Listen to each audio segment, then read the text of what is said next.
being great at anything is attention to detail. Like everybody can get up to 80%, but that last 20% is where people find, that they just don't let grapes get through, right? And I think that's when it's very pushing the industry. It's very attractive to be around anybody who's like trying to find those finer details of the way that they can do anything. But what do you say we start with a deep breath like we did on everybody's last episode? So I'll just count down 1, 2, 3.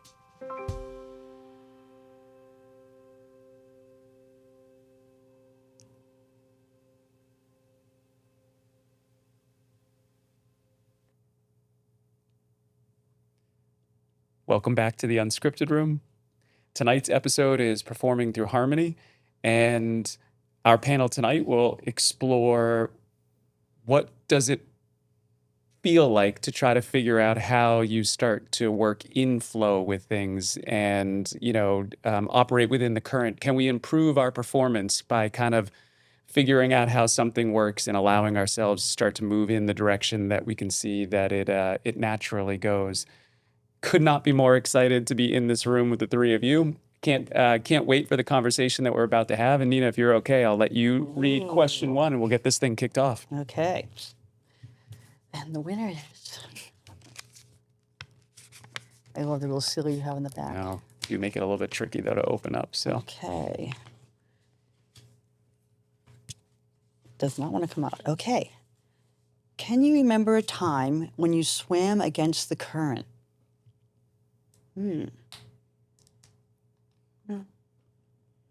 Let's think about that. A decade. My 20s. Yeah. What did it look like in your 20s? What were you? I try to explain this to folks who are, I don't consider myself old. I'm 42 years young, and I do believe my best years are ahead of me, but I try to tell my students, and the ones who are super either dialed in or maybe they just accidentally had that great nature-nurture mix to be able to receive some knowledge I'm willing to offer at age 17 or 18. But the ones who really excel can learn from other people's mistakes. And it's very, I don't want to say it's easy, but it's commonplace for you to learn from your own mistakes. I learned from every one of my own mistakes in my 20s. I didn't have the propensity to listen to other folks and learn from their mistakes. So that would be swimming against the current, because somebody would give me sage advice, probably in my 20s. I would say, well, that's you. And then I would fail. And I go, now that's me. And then in the 30s, it waned a little bit. In the 40s, I embrace everyone's story. I love to listen to your failures because selfishly, I can grow by proxy. And I think that's really interesting. So that's how I interpreted that first question of swimming against the current. Is just, we're all going to make mistakes. We all should learn from those mistakes. The really cool ones who are kind of humming at a different level are able to learn from other folks' mistakes. And there's a sense of being humbled by that too, because you're not better than anyone else in the room, right? And so that comes with, I think, either age. I don't know when folks learn that. I would argue I learned it probably a little later than some others, but You brought up I think that's a shared experience, right? Like of this idea of struggling to learn from other people and feeling like, no, that's only because you made that mistake, not that I'm going to make that mistake, only to go and make the exact same mistake. Completely driven by ego and pride. As if you think you're a special someone or something, and that, exactly. Yes. But I do think that it can also just be that you maybe haven't run into somebody who you respect to the degree where you're like, oh no, this is somebody who I have such a deep degree of admiration for, that if they tell me that this is something that I need to pay attention to, that I'll pay attention to it. And I don't know if that's true for you, if you had somebody like that in your 20s and you still chose not to listen to them, or it was just that you hadn't run into anybody who you're like, well, I don't know, your life doesn't look like you had it figured out exactly. Maybe I need to take my own path here. Those are great points. I have to reflect on that. In real time, I don't know the answer, but I do know a little bit of is my own self. But I would, that's a fair point. It's just one of the things that's come up in here over and over again is this idea that, one of the beautiful things about being human is that we get good at anything we practice. Mm. But I have had conversations with young people in the podcast, or at least younger than myself, who have also been really cautious to say, like, but be careful that you don't take advice based on age alone, because people can also become really good at being shitty. Mm. They can practice being shitty over a long period of time. And those people seem extremely excited to tell you that you should be shitty just like them. That they are more than happy to give you advice to kind of drag you into their level. And I think as a young person, it's very, very difficult to tell the difference between those sometimes, right? Because people can present well, but you really have to be around them for long enough to figure out, are they perpetuating patterns that are working out? And more specifically, like, maybe one of the keys is like, am I taking advice from somebody who I'd like to become more like? Mm-hmm.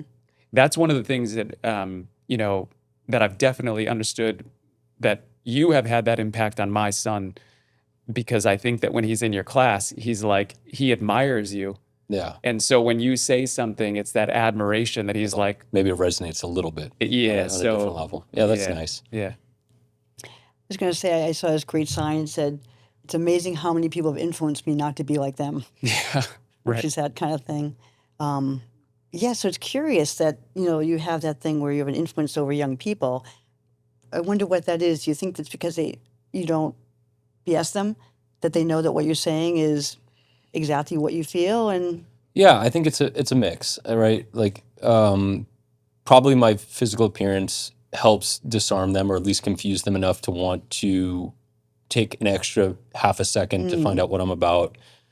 And yeah, I think there's an element of authenticity. I try to create a really safe space where the emphasis on growth and the ego gets checked at the door. And if you create a space for growth, it generally is a really fun, awesome place. So that probably, helps. so I have a question. So I have two parts to that, but one of them was, as a kid, I was really shy, so I never asked questions. I have a nephew who asks questions all the time, and I always feel you learn from the kid that's bold enough and brave enough to ask a question, showing that he doesn't know the answer. And I didn't want to ever be the one to not know something and was too shy. So you create a space that I'm guessing more kids ask questions. Like, is that? I'd like to believe so, and then if not, I can riff. I don't remember if we were live when we were having this conversation prior, but we talked about folks who are just really good at something. All these kids are really good at something. Somebody's great at Pokemon. Somebody's great at some board game I've never heard of. Somebody's great at traditional sports. Somebody does jazz dance. And if you can just be excited the way they're excited, you're gonna be fine. That's great. If you start to, I don't know, it's amazing how adults can, still place value judgments on Pokemon cards, but not formal soccer, as if there's some, infinite, arc to organize soccer that isn't provided by Pokemon. The reality is nobody's going to be a Pokemaster, and U.S. soccer is not great. Yeah. So, you know what I mean? To sit there and create those social constructs and boundaries for the kids is so limiting. So if you just get excited at whatever they're into, oh my God, they're off to the races. That's it. Just be curious, be excited as a teacher, and you will win. So I started asking some people about confidence. And I feel like when I was asking them, eventually after a conversation, at least one person believed in them. Or they gave them a task that they thought that they could do that no one had ever given them. Meaning, they didn't value them enough thinking that they could do it. So the fact that you would be so excited in something that they love, would it mean they value? I don't know. Yeah. Built into your already appreciation for whatever they love. Yeah. It's authenticity. It's a genuine curiosity, not a judgment. And so if a girl comes in one day and she's got a pink streak in her hair, that was like a very big decision. It's a non-thought for me in my life, in my adult life, trying to just get through. But to bleach and then dye her hair pink over the weekend and show up on Monday was like a trust fall in society. And some are going to perceive it as, I wish I could do that, so I'm going to be rude to her. And some are going to be really complimentary, but you don't have to add to that noise. You can just be, curious about it. And I always ask, Some folks are like, don't address it. Why wouldn't I address it? She was proud enough to take the time to bleach her hair and dye it pink. To not address it almost seems rude. And a lot of people get nervous about that. And I say, oh, no. She did this for a reason. Okay.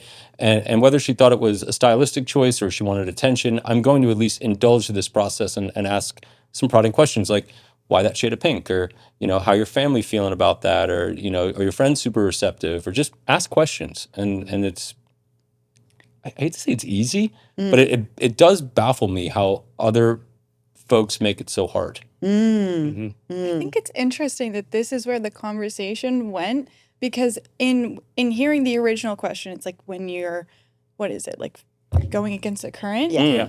I was thinking of a time when I was breaking away, and then you were thinking of the current as this thing that you're not supposed to fight and this thing that you're like staying with. And then the conversation goes into thinking about individuality and confidence and authenticity, because I was trying to think of times when I like broke from the crowd and did something different. And I was the girl who went into high school with like, I had green hair and pink hair and blue hair. And I just wanted to be different. I wanted to stand out. I wanted the people to be like, what's going on with her? What's her deal? And I was thinking of this time as a time that I like broke from the current. But I'm interested to hear this take where the current is actually something that you're not supposed to fight, and this idea that maybe there is collective wisdom. I was trying to fight against it. I was trying to be like, I know better than all of you guys. You have no idea what you're talking about. I'm like different. But in like growing up and a little bit and going to college, I realized I had the same realization. It's like, okay, these people know what they're talking about a little bit. I had to learn my own lessons, but it's like fascinating to think about this idea of confidence and authenticity within the current, and that if you know what you're doing, you actually will move faster along if you're going in that same direction. Does that make sense? Because it's just interesting the two directions of individuality and going with the current. But if you can do those two things at the same time, you'll probably move to where you need to go or where you're meant to go faster. I don't know where it came from in the conversation so far, but I think it got brought up, and it seems like it is like, it's like right on the nose of the question really is, it's like trying to remove your ego, I think is what you said earlier.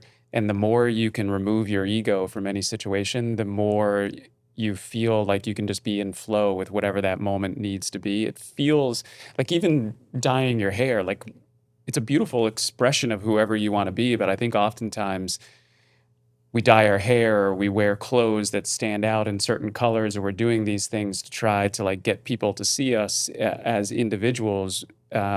Partially maybe because we're responding to our ego instead of our intuition, which is telling us you don't have to try so hard. You are an individual no matter what you do. You can't not be an individual. In fact, it's the only thing that is 100% guaranteed about being you is that there is no other version of you on this planet mathematically that's true, right? And so this idea that we have to express it through these things that we wear, the things that we do, I think that that's our ego trying to convince us of something rather than allowing our intuition to let us be honest with ourselves. But, aren't we all fighting this on a day-to-day basis? It doesn't matter what age you're at. Oh, 100%. It's this battle between your perception of yourself and your intuition, your actual self, or however we want to describe that. I don't think it ever ends. It's just how you nurture yourself into being able to find a deeper relationship with that. I don't know. Well, just think about the current thing, and then a little what you're saying there. I was thinking probably for me going against the current, it was early in college. I had gone through so many different things trying to figure out what I wanted to do. And I ended up in one by a complete, probably almost accident. But then I was on this journey. And I have tons of jobs. And part of it is maybe being in flow or not caring, not that you don't care, you're trying to find the right thing, but so many different things came up that were just really interesting. So instead of having a career, these things just kept coming up, and you kind of just say yes to them, unless you are in a career path and you are, that's kind of different. I don't know. So that was a current that seemed to go, but not everyone does that. but you might find the thing you want. I remember my brother taking, a whole 4 semesters of class, 4 years of classes, and he had to fulfill one more credit class. It was the one that was going to take him where he's going, just by accident.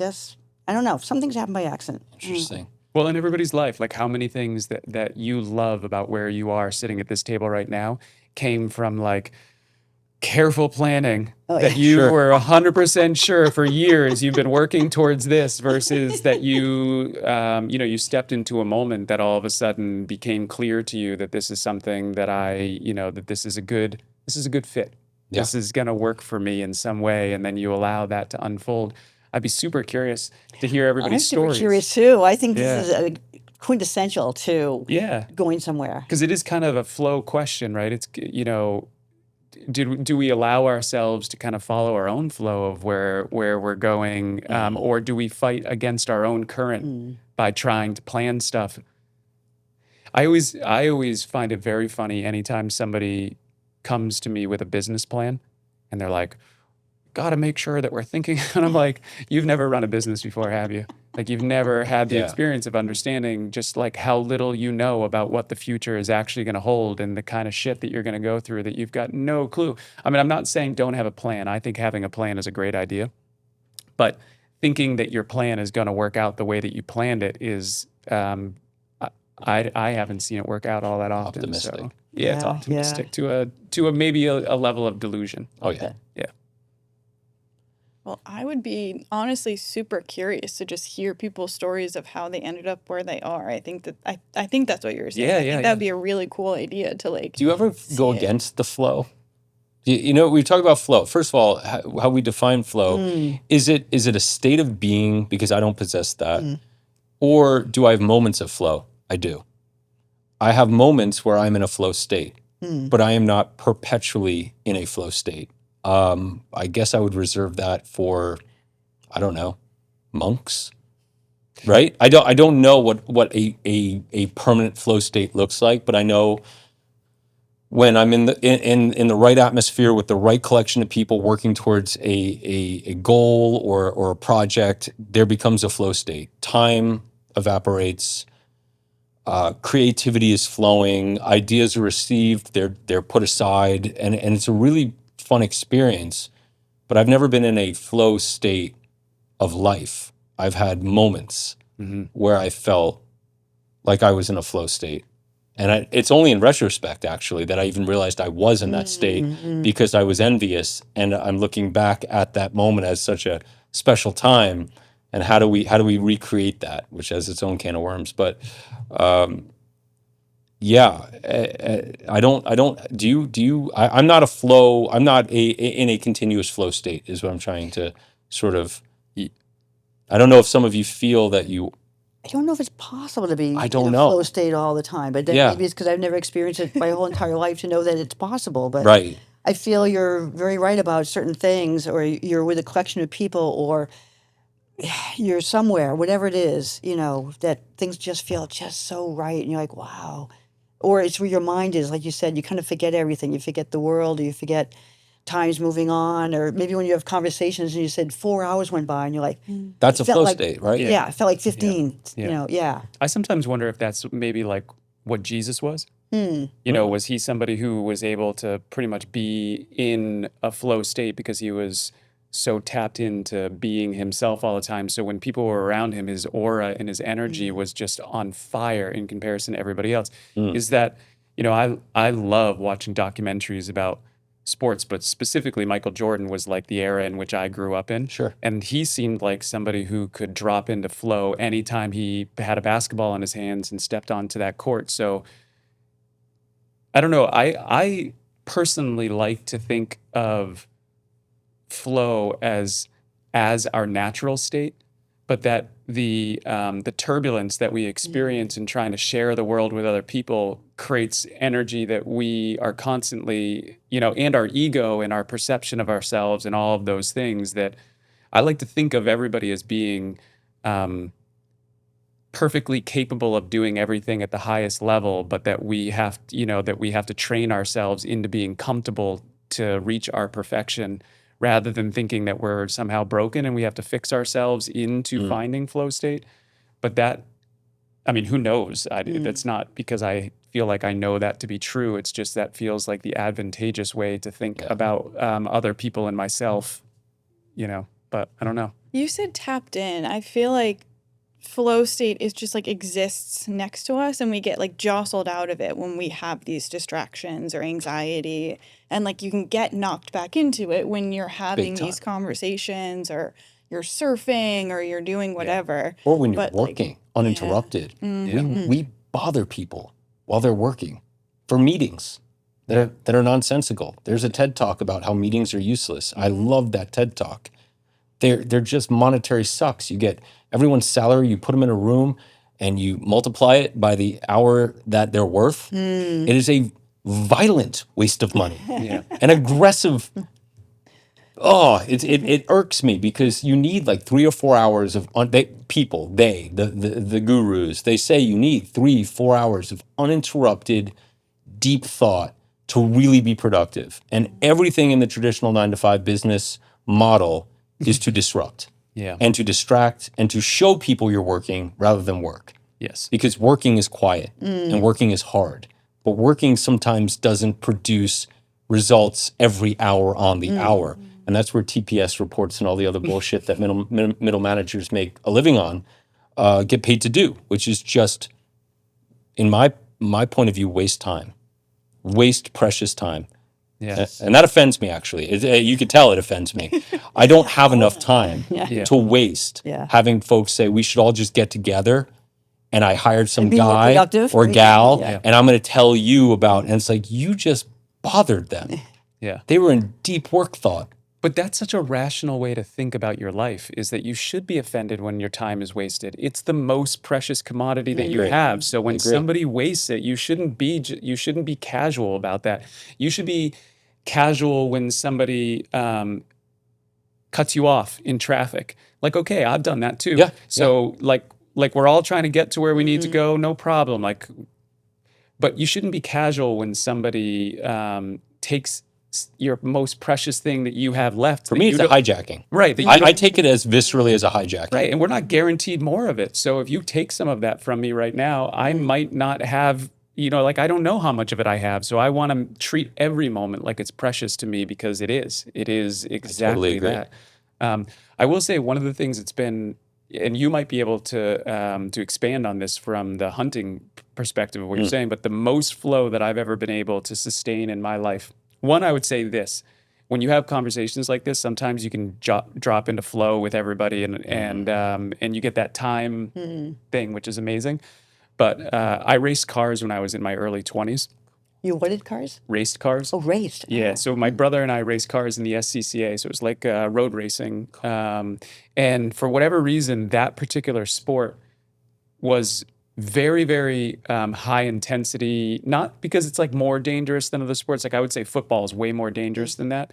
But it was something about the intensity in which you were trying to get this vehicle to be right on the edge of out of control. But if you weren't right on the edge, you couldn't be fast. And so you always had to you couldn't think about a single other thing while you were doing it. It was like 100% of your focus was given to trying to reach this edge and sustain it. And when you were doing that, you felt like you could get in flow. And my brother and I used to do 3 6-hour endurance races.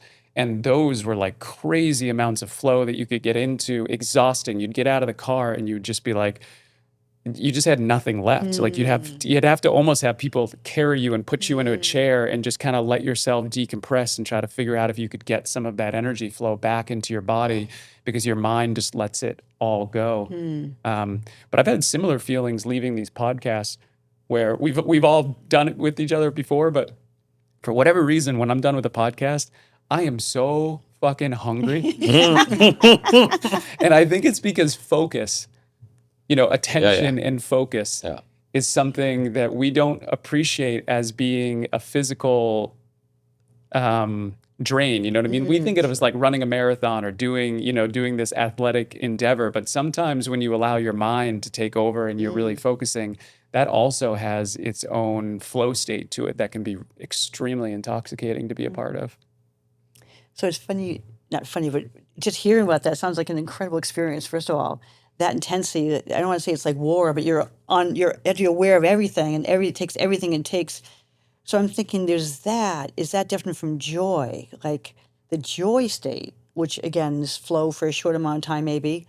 Like, did it feel joyful, or did it just feel like your whole body's connected, like, or another kind of like a power, like an intrinsic power, because you have a knowledge and a skill and know-how, and Yeah, you're doing it's it. a I don't know. great question. I had moments where I remember feeling joy. My brother and I talked about this on a podcast one time. We did this podcast in the very beginning as we were trying to figure out the formula of this. We did one called Risk versus Reward. My brother was a much better driver than I was, still a better driver than I am. But I think when he described why, and it was the first time that we'd ever talked about it in detail when we did this podcast together, was that he just said when he was in the car, he was only ever thinking about winning. That's all he thought about. It was like whatever was going on outside of his life, he gave himself permission to turn it all off. And while he was in that car, he just wanted to beat everyone. And it was like that. Like if you were near him, you were like, he will definitely, I'm his brother and he will run me off the track for sure to be able to, to win this race. And I didn't always feel that way. Sometimes I would get into the car and I'd be like, I can't afford to crash this thing. Like, what am I going to do if I don't have enough money to be able to repair this and then get back on? And I would think about all of the problems, and it distracted me from being able to be in the moment that I had spent all the money to be in. I didn't even give myself permission to enjoy it the way that I should have, because I was thinking about the problem and he was only thinking about the solution. And I think that I learned a lot from that podcast with him of being able to apply that to every aspect of my life. Is like, if you're gonna do something and you've made the decision to do it, why not do it with the perspective that you're going to try to win whatever that is? And I don't mean win it like you're trying to take something from somebody else. I just mean you're going to give everything you've got to be the most successful that you can be in the endeavor that you've agreed to participate in. And if that happens to be a competitive endeavor that you're competing against other people who have consented to compete, win. That's the point. That's the point of what you're there to do.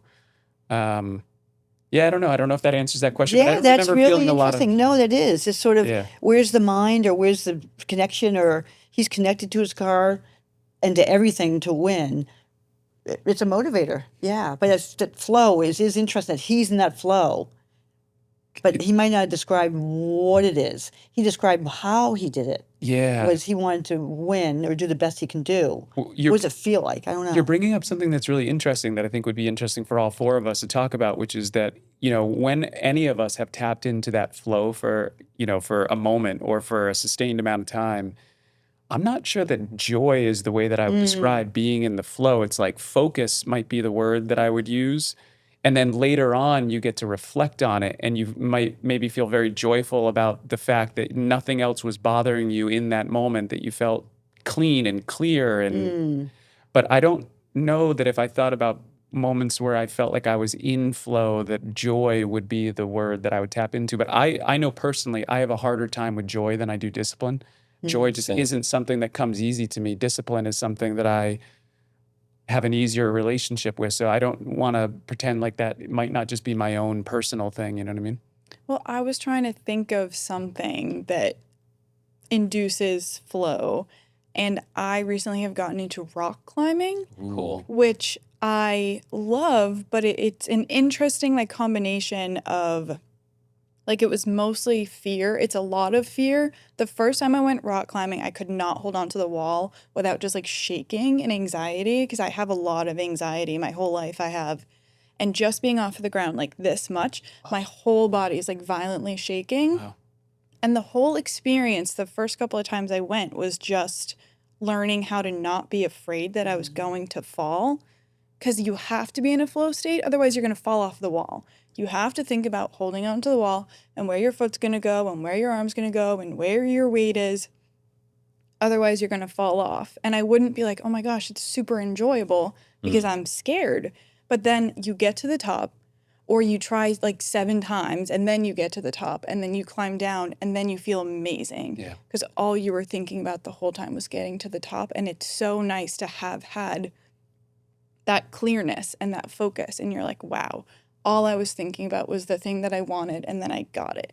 And it's this sort of working through the anxiety and the fear. And for me, it was like a physical proving to myself that I could do something that I was afraid to do, and proving to myself that even though the fear was real, it was worth breaking through. And that for me is one of my biggest barriers to flow, is like fear. I just have so much fear. And the rock climbing specifically was just like break the fear and get to flow. So I don't know if it's joy, but it's definitely, I think it's definitely focus. Yeah. Well, it's also, I wonder if it's, you know, we've all, in separate episodes, we've all talked about the idea that that throughout your life you have deaths of your identity through different things that go on, but you're describing identity through resilience. So it's like when you use fear and you overcome it, you're actually building an identity that's based on the fact that you can, you know, that you're capable, which is really interesting. I'm sorry, I didn't mean to cut you off. Dude. No, that brings up something else. But when I said joy, I didn't mean is what you're saying is joy. I'm saying is joy one. Is there's many ways to flow. I just so. Oh, how did you just say that just now? Oh, the resilience. You're building up things. So I don't know. I'm gonna direct this again to young people. I feel like Appreciate that. I'm a young person. Convenience is sort of maybe undermining our chances to try things, or being on the screen, or not being out in nature, or things where you have to figure things out, or even doing chores.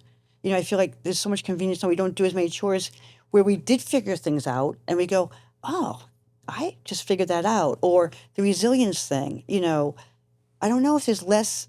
I never see kids outside. I hardly do. Yeah. You know, it used to be they'd be in the front yard just imagining new games, trying things out, leaping off things. I don't know. I feel like you get to know yourself better by trying things. I don't know. I was thinking the same thing when you were mentioning the anxiety that you had with rock climbing. All that kept going back to my mind. Well, one, I just watched a documentary called The Dark Wizard with Dean Potter. Oh my God, And- so good. Yeah, if so anybody's good. not watched it, if you've not watched it, like Really go good. tonight You should. and binge You might it. stop you may stop rock climbing though. So maybe I don't know.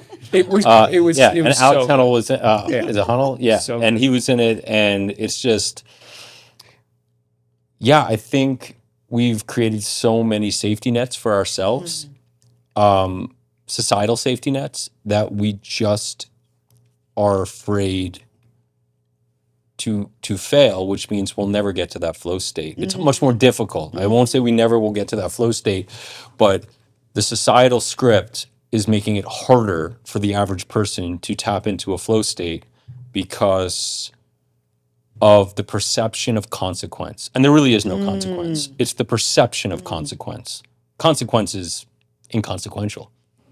But our brain doesn't do that, does it? It creates all the consequence, and it's not productive. It's actually destructive, and it's a big concern that I have. You know, I don't do the generational thing where the next one. You know, I don't know. I'm smart enough to know I don't know. But I do think that there are some firewalls to tap into the digital next gen that are preventing them from fully being vulnerable.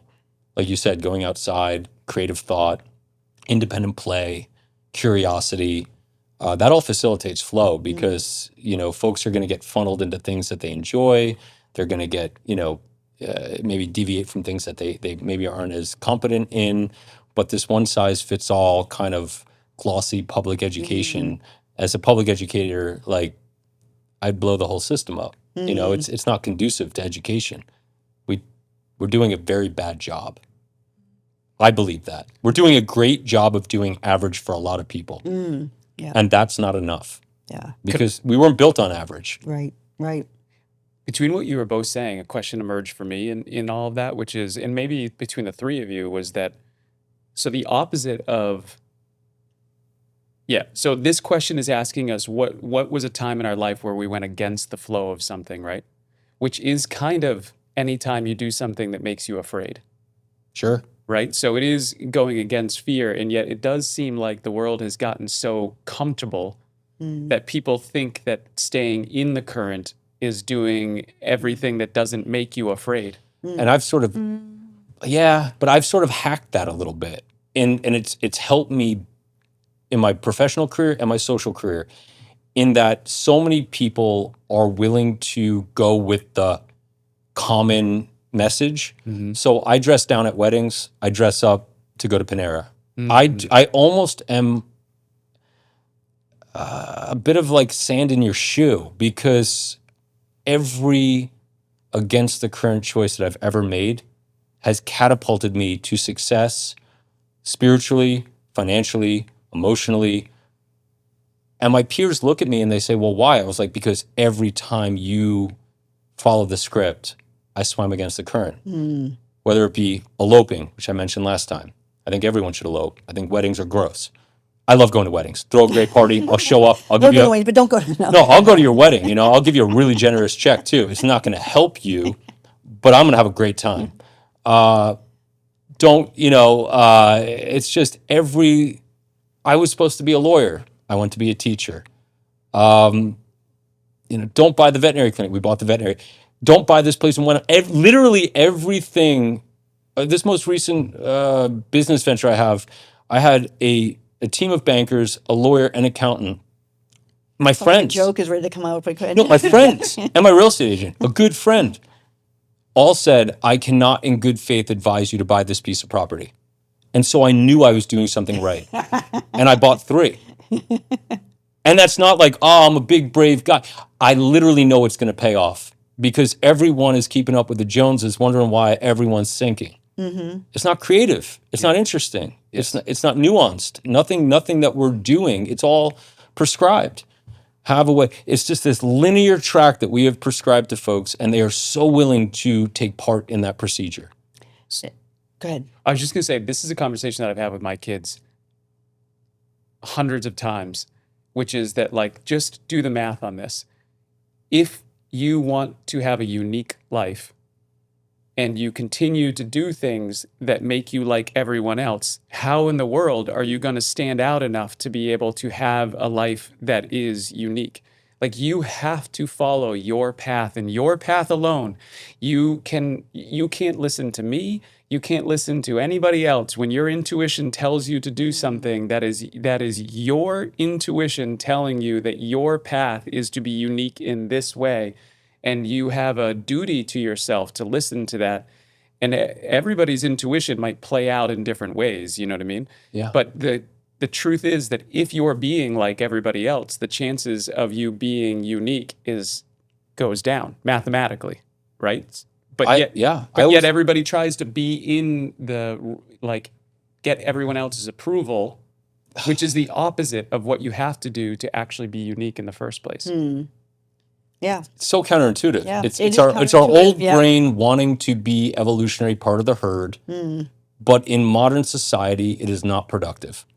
It is not productive. We're in a really strange time where like individuality is like packaged as like you need to have your own aesthetic, and everybody's encouraged to have branding, through social media and like be very, very different. But also, I was thinking about what you said, like I'm 25. I think I'm technically Gen Z. I'm not sure. I'm on the cusp. I was not taught that it's okay to fail, and people younger than me are not taught that failing is okay and that's acceptable.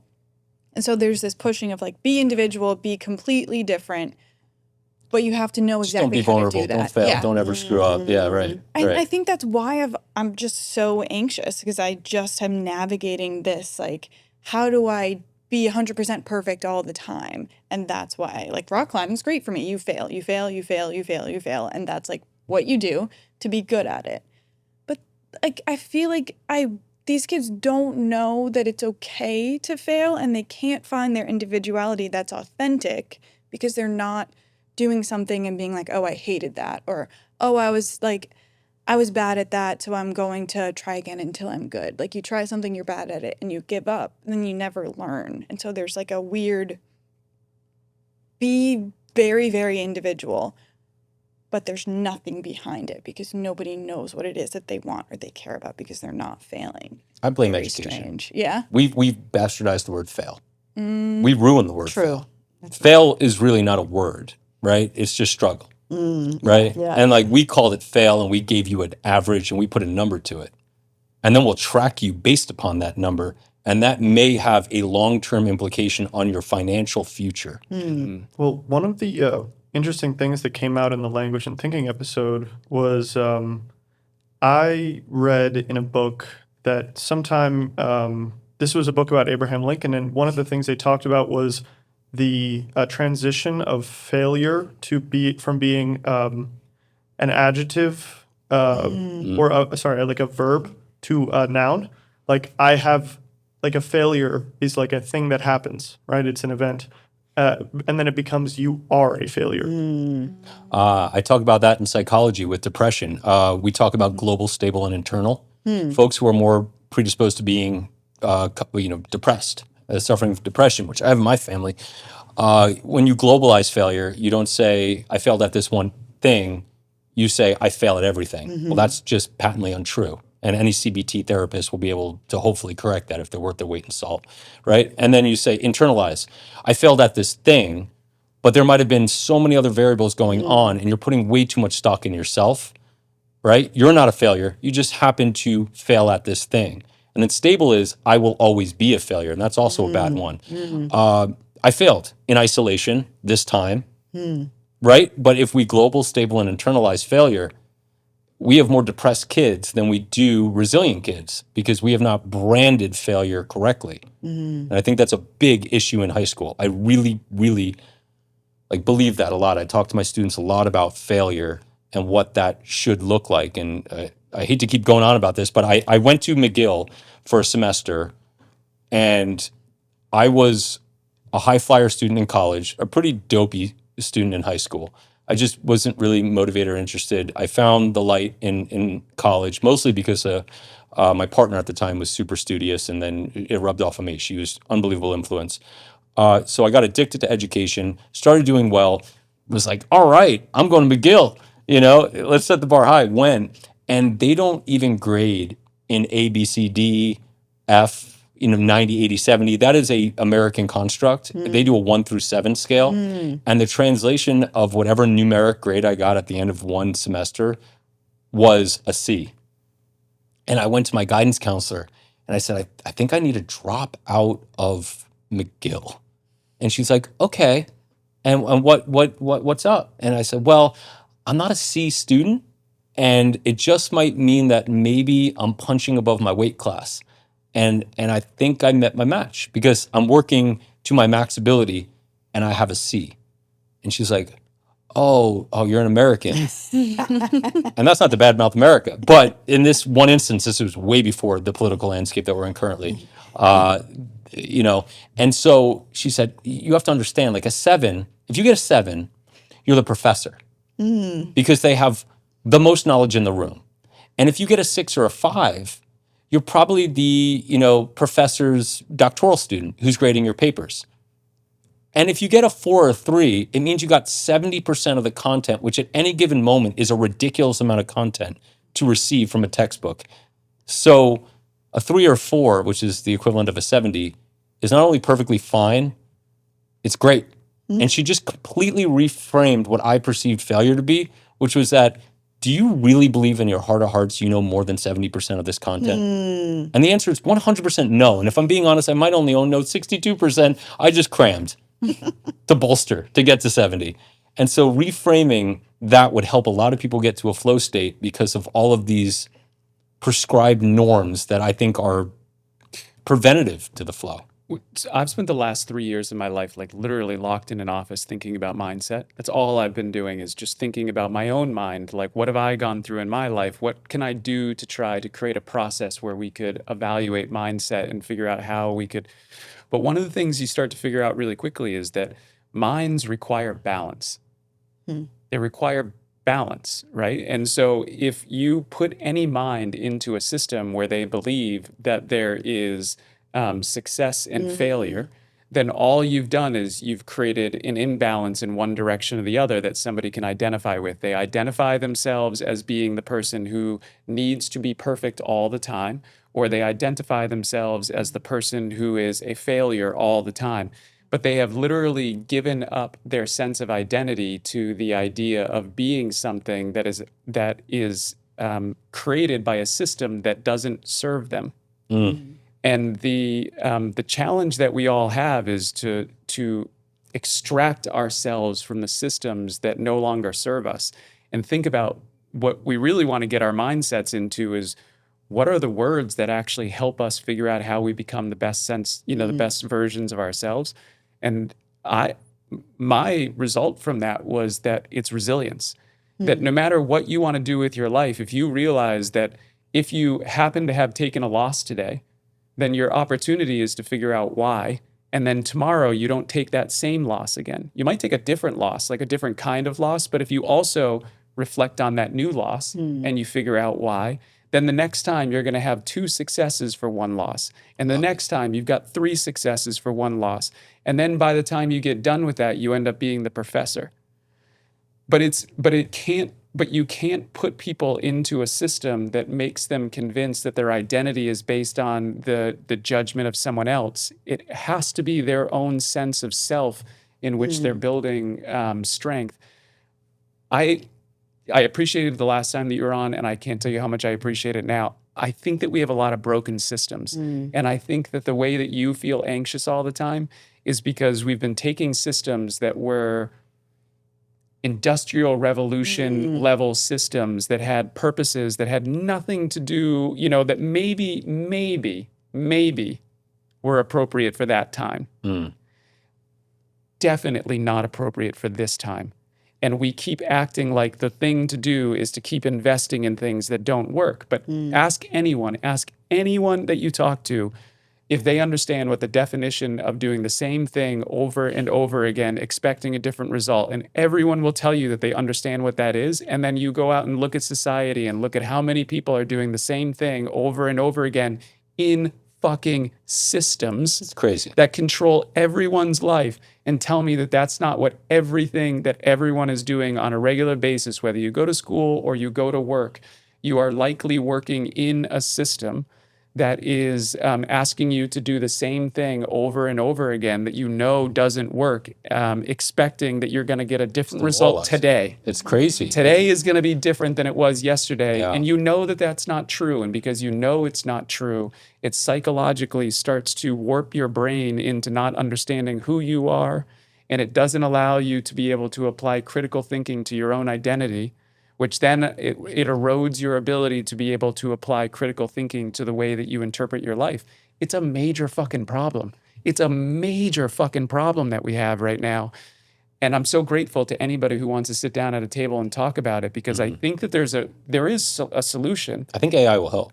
I do too. I think AI will help. I'm skeptical, as every human should be, of AI. If you're not, wake up. But you should also be relatively optimistic that when I talk to my students now, I say, listen, folks, all of you who are really good at math and science, your sphincter might clinch up a little bit at the next thing I'm about to say. You're about to be replaced. And I don't know I'm not a prognostic. I'm not going to forecast what's going to happen, but creatives, there's going to be a new space for things that computers can't duplicate. Well, if they can look at infrastructure and figure out the most effective way to build a bridge or build an underground tunnel or create high-speed rail or create a new vaccine. These are things that folks who are really proficient in STEM were toiling at for hundreds of years. And now we have a space where if AI can take that, and I don't know if you've ever seen AI be creative, but it's still pretty kind of pathetic. And maybe they'll get better, but I don't see the human touch, and I don't think I'll ever see the human touch, because then we dance on something called soul, or things that are just beyond the scope of any of our understanding right now. The creatives have a landscape now, and the traditional educational system is not prepared to prep the future young minds to interact with new jobs. And are we going back to guild work? And I mean it. Our blacksmithing, artisanal, whatever. Hope so. Yeah, Etsy. I always use Etsy as a really interesting, platform for creatives, folks who make things direct to consumer. I don't know, but roads and bridges are going to get solved by AI. I can tell you that. Or nurturing each other. Right. Or right. or owning an art studio where people can express their creative freedom. Mm-hmm. But I do believe that when we want to look at what optimism looks like, it looks like creative freedom. I agree. It looks like creative freedom. And for everybody who,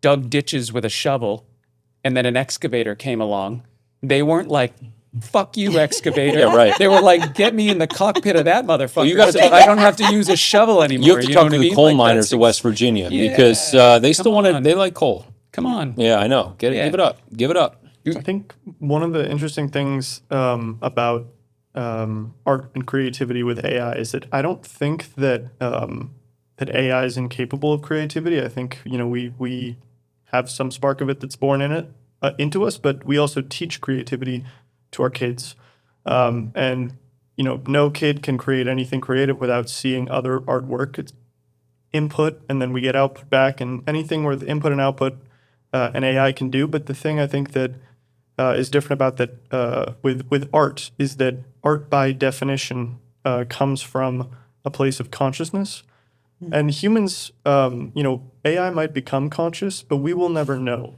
It's kind of like if you might see a piece of AI art that's just as beautiful as a piece of human art objectively.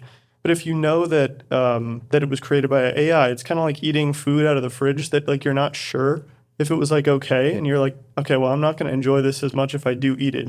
It's like, did this come from someone's inner experience, or is this just coming from a dark void somewhere? And I think it's Farm-raised, that- organic creativity. Right.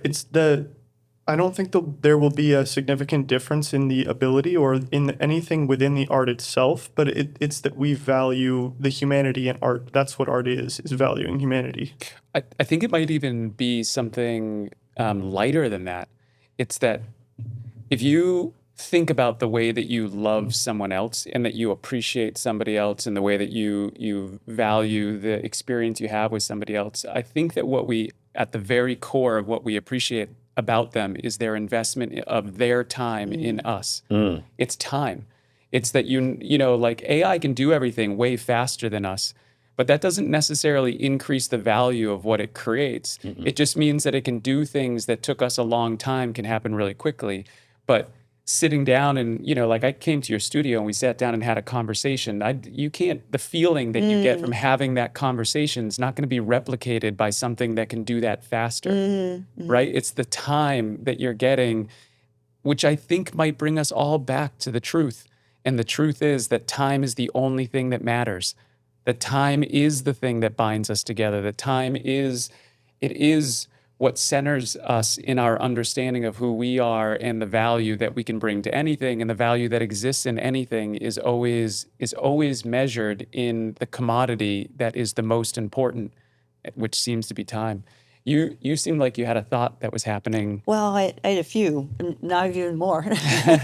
But just to go back to a little bit, Brown University, their first year, they don't grade anything. I just read about Michigan's getting rid of grades too. So talking about that creative freedom, they've built that in. So they let their students just be totally creative, try to find out what they like, what do they gravitate towards without measuring anything, so that's really interesting. It is. I'm not sure I feel. I don't know enough I have to really let that simmer because I got hit with that Michigan article this morning about how they're considering just abolishing grades in totality. I don't know about that I don't know. I know their first year. I kind of applaud that, but I also feel like, how do you fail then? do you If we're talking about measure- failing as growth, then how do we measure your competency? right, How do we know we can do better because we don't know where our standard is or a level? Right. Right. You have to establish Right. some standards. It could be a pendulum swing that we need to be extremely careful about, that these universities that in a lot of ways have corrupted the system that we're working in so completely, with the idea that you have no value in the workforce if you don't come with one of their degrees. That level of bullshit has created so much problems that we're trying to weed through right now that I get so frustrated when universities all of a sudden want to be progressive.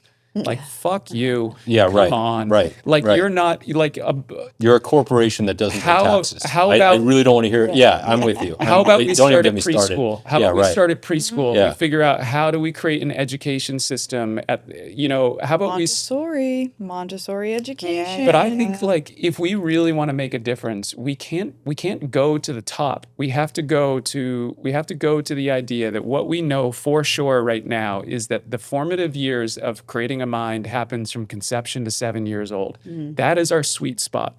We've got to go to conception to 7, and we've got to figure out how do we over invest in that time period? How do we give them everything? I don't want to hear another university who has billions of dollars in their coffers and is trying to create some marketing campaign about how they don't make freshmen have to have grades or do any of that. I'm not saying that that's not a cool thing. Maybe it is. I'm sorry, I'm a little heated on this, but No, I'm with you. I but got like so many thoughts right now as being in the industry. 0 to 7. If somebody wants to present an idea about 0 to 7, take as much of my tax money as you want and give it to 0 I'd to extend it 7. to 13. If there's another dollar from my tax money that goes to building a bomb while there are kids from 0 to 7 that are not getting a fair chance at how they build their mind to be ready to be individual critical thinkers so that they can be successful in the world, you're full of shit. That's all I know. That's all I know is that if you aren't concentrating at the beginning and we're still spending all our money at the end, it's because someone wants to make more money for themselves because they're greedy Money and is they're corruptive powerful. force. And I mean this, and we need it, and it's useful in this society. But if you look at the 1970s, where Harvard and Berkeley were nearly free, they were $400 to $600 a year. Harvard was not a meal ticket to financial success; it was an incubator of thought and creativity. And we are so far from that at $85,000 a year at BU and otherwise that it makes me sick to my stomach. I'm paying for my son to go to CU Boulder right now. And I love the experience for him because I feel like it's an opportunity for him to get out of our home and go figure out how to follow his intuition. Yeah. But from an education standpoint, when he comes home and tells me what he's getting out of these classes, I'm like, Yeah. tough checks to write. Yeah. Not college- sure. I think college allows you to be independent and try to be independent on yourself. So you get all these things that aren't the education to all the other experience. But I do know that in Finland, they don't teach the kids all these things up till 7. They just play. All they do is play. Again, their creative mind, all this. But we create this competition where people are like sending their kids to baby Einstein and, talking them in the womb and competition. So you've got this thing of competition. But then I think of the GI Bill. One of the reasons we're doing so well after the war, which catapulted us forward, now we're slipped back, is because if you were, you came out and you got a free education. So that meant you could be average Joe and go to probably college that was teaching you something more critical thinking than what you're now getting, this watered down, I don't know what, $85,000. Yeah. It's crazy. Yeah. It really is. Yeah. Yeah. And the GI Bill was practical, and folks learned how to run a business and how to, it's a totally, and talk about the 1950, the tax bracket was 95%. So it's like, it was different. Yeah. It's different. Yeah. I do think that Montessori education approaches some of these things we've talked about. I don't know. I know you work in the school system. I don't know I have what thoughts. you know about Montessori. I had thoughts. I teach kids who went to Montessori. Yeah. Yeah. So maybe you have. If you're allowed to free play all the time, where does grit and resiliency tap in? And if nothing is wrong and everything is right, and I'm not saying that's the total Montessori package, and I don't mean to bastardize it, but my interpretation is if you're not into it, don't do it. And that's great to a point. But if that is reinforced at the nth degree, I don't know. I wonder about the grit and resiliency component. I mean, Montessori, the whole thing is let the child lead, right? So Right. it is you get to do what you want to do for the most part. Me and Oliver both did 9 years of Montessori education. I genuinely, you have said, you're like, why do you guys think this way? I genuinely think that part of it is 9 years of Montessori education, where the thing that I took away from it the most was not competencies, but I did get them. I did get my competencies. I learned all the things that I needed to learn, but I learned critical thinking. That was the basis of every single thing that we did, even starting from kindergarten all the way through 8th grade was how do we turn these things upside down and how do we approach every single situation from every single angle. When I had a conflict with my friends, the teacher would pull one of us aside and then the other one aside, and then we would have a group conversation, and then we would have a separate conversation, then we would have a group conversation. We learned about world history starting from kindergarten. In kindergarten, I remember going home from school devastated about the Native Americans because we learned about like we didn't, I don't know if the word genocide was thrown around in kindergarten, but I learned this like horrific truth, and I remember going home horrified and was like, I don't understand why we're doing this whole thing for Thanksgiving. Like, this is so horrible. Right. But I learned like a comprehensive view of U.S. history, and it was critical thinking that was taught, and I was allowed to go and do projects on the things that I was excited about for my big graded items, but I was taught critical thinking skills. And I think that I think Montessori education, I'm probably biased from 9 years of it. I think if you but do it right, it's the maybe, answer. but if you track it, I think in isolation, because I have folks who are cognitively very capable from just a nature standpoint, maybe they came to the table with some serious IQ points. And that's great for them because they have the exploratory creativity and the safety nets. But when it isn't perfect, it goes really, that's where that vanilla prescribed public school system catches the other ones. I'm not saying we should be catching anyone, but I've also seen folks completely fall off. And I don't, with like I had a student who did Montessori. I don't know how we got on this, but like couldn't read. Right. And I don't know what brand of Montessori, but it was just like, I wasn't into that. So we didn't do it. And I was like, oh. It's like, how did you get here? Right. And then, so I have questions. I don't have any judge. I have more questions than actually like judgments. I want to say I have a huge bias towards what I'm about to say. So, but from my biased opinion, I don't think that we should be teaching young children educational, like the traditional educational topics.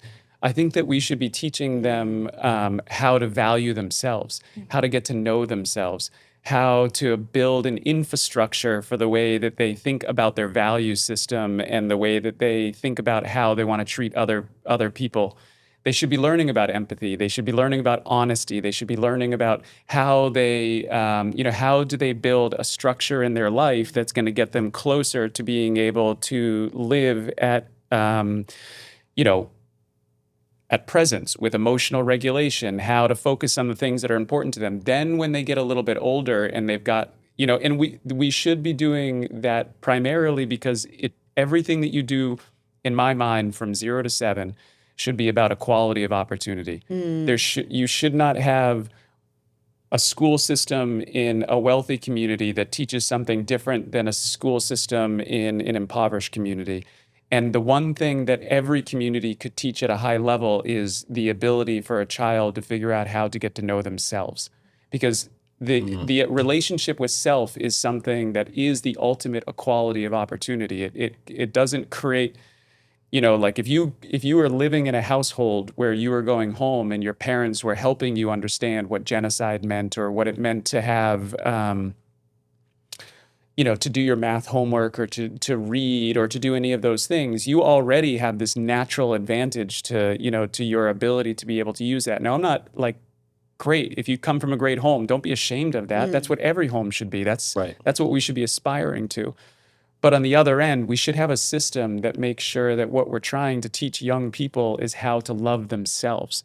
They should come out at 7 years old with a sense of self-love and confidence that is so impenetrable no matter what happens next, that they can go into the education system and use their critical thinking to be able to be like, okay, this is interesting. I'm curious, how did this nation form?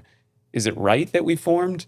Is it wrong what we did? Has this happened over and over again throughout history? Do I need to feel guilty about this? Or do I need to feel this? Or should I feel like I'm in the present? Let them start those questions from a strong foundation of critical thinking and strong sense of self before we indoctrinate them with more fucking propaganda. Show me a form of education that doesn't look like it has propaganda in it, because that book was written by somebody who had an angle as to what direction they wanted to do it. Can we at least give kids until 7 years old before we fill them with marketing bullshit? That's a tall order. Yeah. Because we have two different textbooks. One's that taught down in Texas, and then another one is Right. taught in New England. Right. So Yeah. But we can't even agree in the But we- United States which book we should be reading. if we could establish the core values in which you build a stronger sense of self, if you could be like, what are the values that allow you to build self-confidence? What are the values that allow you to build self-respect? What are the values that allow you to build self-love? If we could just agree on those things, we could be like, all right, we can do this from 0 to 7. And then we can give everybody the grace to be able to figure out how they want to do it from then on. Do it different in Texas than you do it in Massachusetts. But at least those kids will have an equality of understanding of themselves to be able to base that off of. But if we don't do it that way, then we end up trying to argue with each other over what's the right curriculum to teach a kid, when a kid just needs to make sure that they have a strong foundation of love to build everything else off of. You know what I mean? That's it. Strong foundation we know and that an that's- opportunity. we know that whatever that's- that opportunity looks like. We know that every healthy human being is better off by having a strong foundation of love and a strong sense of self. Like, I don't know that that's arguable. I think that that's pretty much at this point, like, that is, scientifically been proven, and anecdotally, we all know that that's true. Like, in our gut, we know that's true, and yet our systems are the opposite of that. Why? I'm going to lead back to you. So I'm thinking every time you ask somebody why is tell me about your hair, or tell me about this, your track shoes you're wearing, you're letting them show you who they are, and then you ask more questions so they can see where their values are or why they picked it. I feel like kind of the way you're teaching your class fits some of those things of them knowing themselves better, because they don't just sit down and open a book. You're interacting I'm with them just on a a sounding personal board. level. I'm just a sounding board Yes. from the bounce ideas off of, Yeah. and for me to kind of make sure everyone's got a fair crack and feeling safe to bounce ideas. It's supposed to be an incubator. Yes. That's what we're doing. We're incubating thought. That's it. Kids are extremely lucky to be in your class, Yeah. but my understanding of your class is that it's one of one. I Mm-hmm. And appreciate that, that. and I now have a second son who's going to go through the same school system. Yeah. And I don't think that every class will be your class that he goes through. And so my job has to be to make sure that my class, when he comes home, tries to match the class that he's going to with you. But I'm 100% sure that that's not true of every home that these kids are going to. Not at So all. Yeah, I desperately want to fight for every kid. I agree. You know what I mean? Because I do think that if we want to create change, it doesn't happen from adults. This actually came up in the parenting episode that we had the other day, is that I don't know if this makes me, I don't know what this makes me, but I can tell the three of you right now that the truth for me is that my empathy is going down significantly the older you get. You know what I mean? So if you're coming to me and you want to tell me your problems when you're in your 50s, even, like 30s, 40s, 50s, 60s, like my give a shits is like pretty much run out for you. You know what I mean? It gets way, way stronger the younger you are. Because I think that adults have to realize that we are completely accountable for the world that we're living in right now. You're a The- global traveler, so you've probably seen very wealthy European nations. You've probably seen some developing nations and the hardships that those folks go through. And then when you hear the gripes or but again, I don't want to blame that generation, because we created it. This generational browbeating is really antithetical to progress. Oh, the boomers, oh, the millennials, oh, the Gen Zers. That is such a destructive conversation. Everyone needs to understand their limitations, and I feel like we have to audit ourselves. If the boomers were auditing themselves the way that millennials, which I am either the oldest millennial or the youngest Gen Xer, I was born in '84, so I kind of straddle both. I was born analog but raised in digital. But I don't blame, am I disappointed sometimes? Of course, at different, but I really think that that's like a point of contention that people do a lot these days, is they point to generations. And I feel bad for the newest generations. I can't even tell you, is it Gen Alpha is the next one? I think so. Right? I don't know. Gen Waters? Alpha? There's Okay. Gen That's Z the new and new. Gen New. Alpha, yeah. Right. And so now, how do we saddle them with all of this? And, it's not productive. Well, the other thing is, I feel like what you're getting at some points is that we all have something to offer, and if we all be Yes. our best self and our individual self, Yes. what we'll create will be incredible. Yes. Because it's going to be individuals throwing things in like a symphony, and now we're all, kind of, how do I say it? Living in harmony. Say again? Living in harmony. Yes. Yeah. Because we're making competition. Again, the money thing. You're doing an $85,000, thing. Well, then you better get a job that'll pay that. Well, if you're getting a job that, I just feel like that money thing just keeps climbing. I coined something in econ called hypercapitalism. I call it hypercapitalism because I'm a capitalist. I live in America. I own small businesses. I do real estate development. I am a capitalist. I'm a market regulated history teacher who appreciates the history of capitalism in America. Most people don't, and most people don't understand it.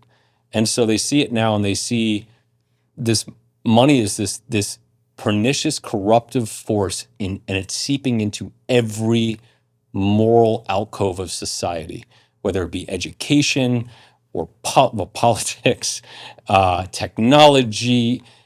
It is all for self. It's really, I don't want to get negative, but it's very alarming and very terrifying, to your point where you said that I think we all feel something. Yeah. What I feel is that the dollar has corrupted morality and the sense of self. And it's not that money is bad, it's the amount of money. It is ridiculous. We have to be honest about that before we're ever going to understand a solution. We have to recognize that we have replaced our primary moral values as love for humanity, love for the species in which we are a part of, that we want to see each other be prosperous and live our best lives. And instead, we have replaced that with a deep desire to try to have more. Fill a void, and it's an endless void. If you look at things in we were talking prior to the podcast about how, like, I teach economics and psychology and how they're so interconnected. The phenomenon of fast fashion is the biggest indictment on, like, the moral looseness of our society right now. We know, we are fully aware that 90-something% of that will wind up in a landfill. And we also know that oil is X amount of dollars, and the stuff is made in Bangladesh or Taiwan or China or Mexico, and it's shipped here. And the crude oil alone to get that disgusting cheap garment made by a child or a teenager or a infirmed adult is going to pacify you with a dopamine hit for 90 seconds, and then it will be disposed. If that's not an indictment on society, I don't know what is. And anyone, and my students, when I tell them, I said, listen, I understand it, right? Like I quote Wall Street way too much. The Oliver Stone. It's like, that one, yeah, one of the movies with, like, Charlie Sheen. He says, I want to make money and then I'll do good. And the answer was, you can't get a little bit pregnant. It's like you already decided to partake in a system that was corruptive, and no matter how much you try to clean it up afterwards, you are a problem. Mm-hmm. So here's when I was saying before that my empathy is running out for adults. Sure. And increasing for children. I think what I'm trying to say is that I'm getting really tired this is not about this room, but I'm getting tired of people becoming experts at establishing that they can complain about a problem but never present a solution. And if you're an adult who still feels like your value to the world is telling us that you know how to explain a problem without then following up with how you believe that we can create a solution to solve that problem, your value to me is going down by the moment, because I don't see a solution for kids. And I don't think that our job is any more complicated than making sure that the next generation is better off than us. That is the job of humanity, is to make sure that the generation beneath us is our hope. That is what we have always been meant to do. That's why we are built to procreate. It has nothing to do with whether you have kids, don't have kids. It's got nothing to do with that. It has everything to do with the idea that the future is behind us, not in front of us.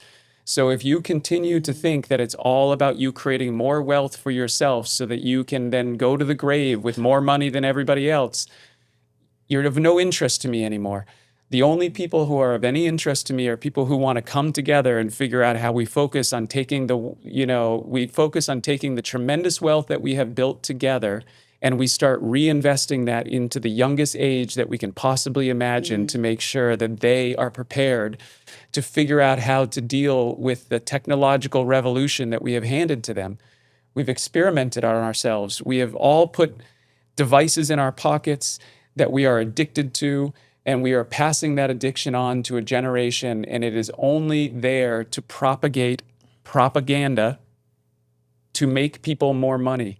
But what we need to do is we need to figure out how we use that technology to build a generation of critical thinkers who can figure out how you do amazing shit. How much fun would it Well, be? all you have to do is look at what you built, and I'll tell you what you value. That's it. That's it. So we don't have comprehensive pre-K subsidized. If you want to win an election, I don't care if you're a capital D or a capital R. I happen to be a capital I. You just run your entire campaign on wholly subsidized pre-3K, and this is the one thing, fully subsidized, robust, interesting, maybe Montessori, maybe a hybrid model, whatever it is, start thinking, you'll win the election. Because I don't care how right or left you are, you're tired of paying $25,000 a la carte a year to put your kid into preschool just to pray that you get them into public school. It's sad. You see this waning middle class just piecing it together, cobbling it together to pay for education. I mean, that's all you need to know about our society is that we don't value it, period. We don't, because if we did, we change it. But that's just not on the table right now. I just don't know. I think the question is, how do you get people to care about their wake instead of the thing that's on the horizon? Because I just like fundamentally don't understand that kind of mindset where it's like, I have goals, I'm working toward things, I have things this way. But for me, the path that I'm on and the things that I do are always marked by the fact that I want my like path through life to leave a wake of things being better. And I want I have this like vision of like a boat goes through water and the wake like spreads out. And I want that behind me to be better than it was before. And if you impact people positively, it will get bigger. But I don't know how you teach people to care about that, because people can I think they do the care. mental, but people do the mental I don't think gymnastics. our system rewards it. No. It gets beaten out of you. I think we all do care at some point, and then eventually you face the buzzsaw of American capitalism. And I cannot stress enough, I'm a capitalist. I don't want somebody to get so much flack for this, but if I'm not a capitalist, I don't know who is. I love money and I hate paying taxes, but I love where my taxes go when I pay taxes. But that's turning around. People don't want to turn around. Like, you're looking forward while also turning around.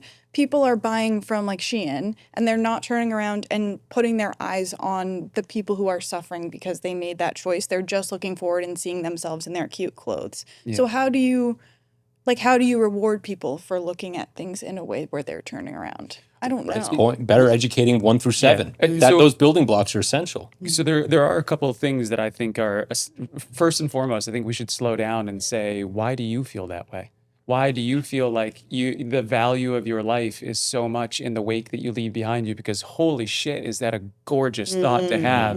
And how do we encourage more people to understand how much value that's created in your life, to think that way rather than just think about the outfit that you're wearing today or whatever might be the thing that is quick dopamine hit, instant depression afterwards. But what you're talking about is a wake that is maybe a moment of hard work and hard thought that leaves you a wake of pleasantness and pleasant thoughts that you get to identify with for the rest of your life, right? So why do you feel that way? What is it for you? I think I struggled a lot growing up. I had anxiety. I struggled a lot with just feeling very bad in my own head as a kid. I wasn't a very happy kid. So I've always been acutely aware of the fact that you can look at someone and you might not know that they're struggling. And so I've always had this idea that I don't want to be a thing that brings more bad to someone than what they are carrying. And I think it's been a thing that I've had to juggle, like doing that in a healthy way for myself.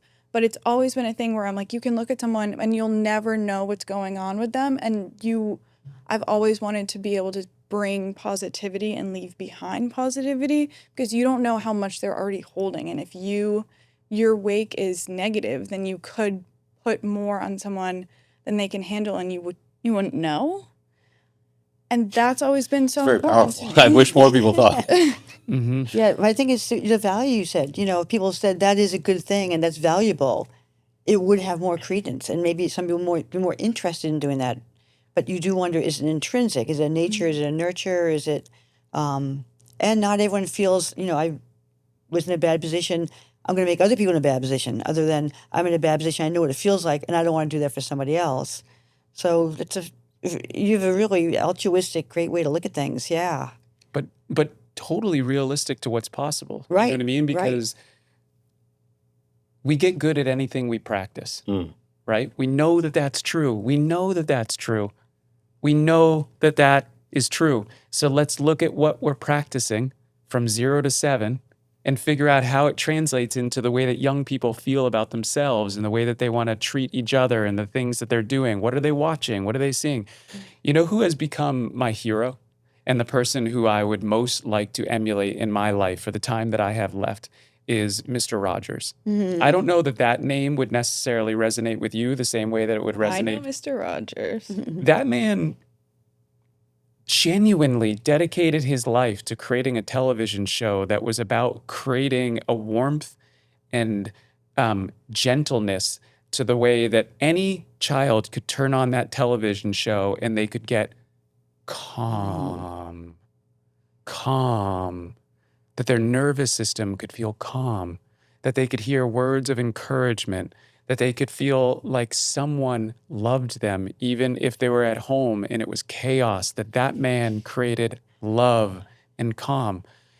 It's possible, guys. It's possible. It's possible that we can do this. He was in an era where we were just starting to lose our way of everything becoming greed. That movie that you're talking about came out at almost exactly the same time that Mr. Rogers was creating Dark Wizard? No. Wall Street. I assume. Oh, Wall Street. Oh, yeah. Yes. Sorry. Okay. I mean, Mr. Rogers Dark was Wizard's beautiful.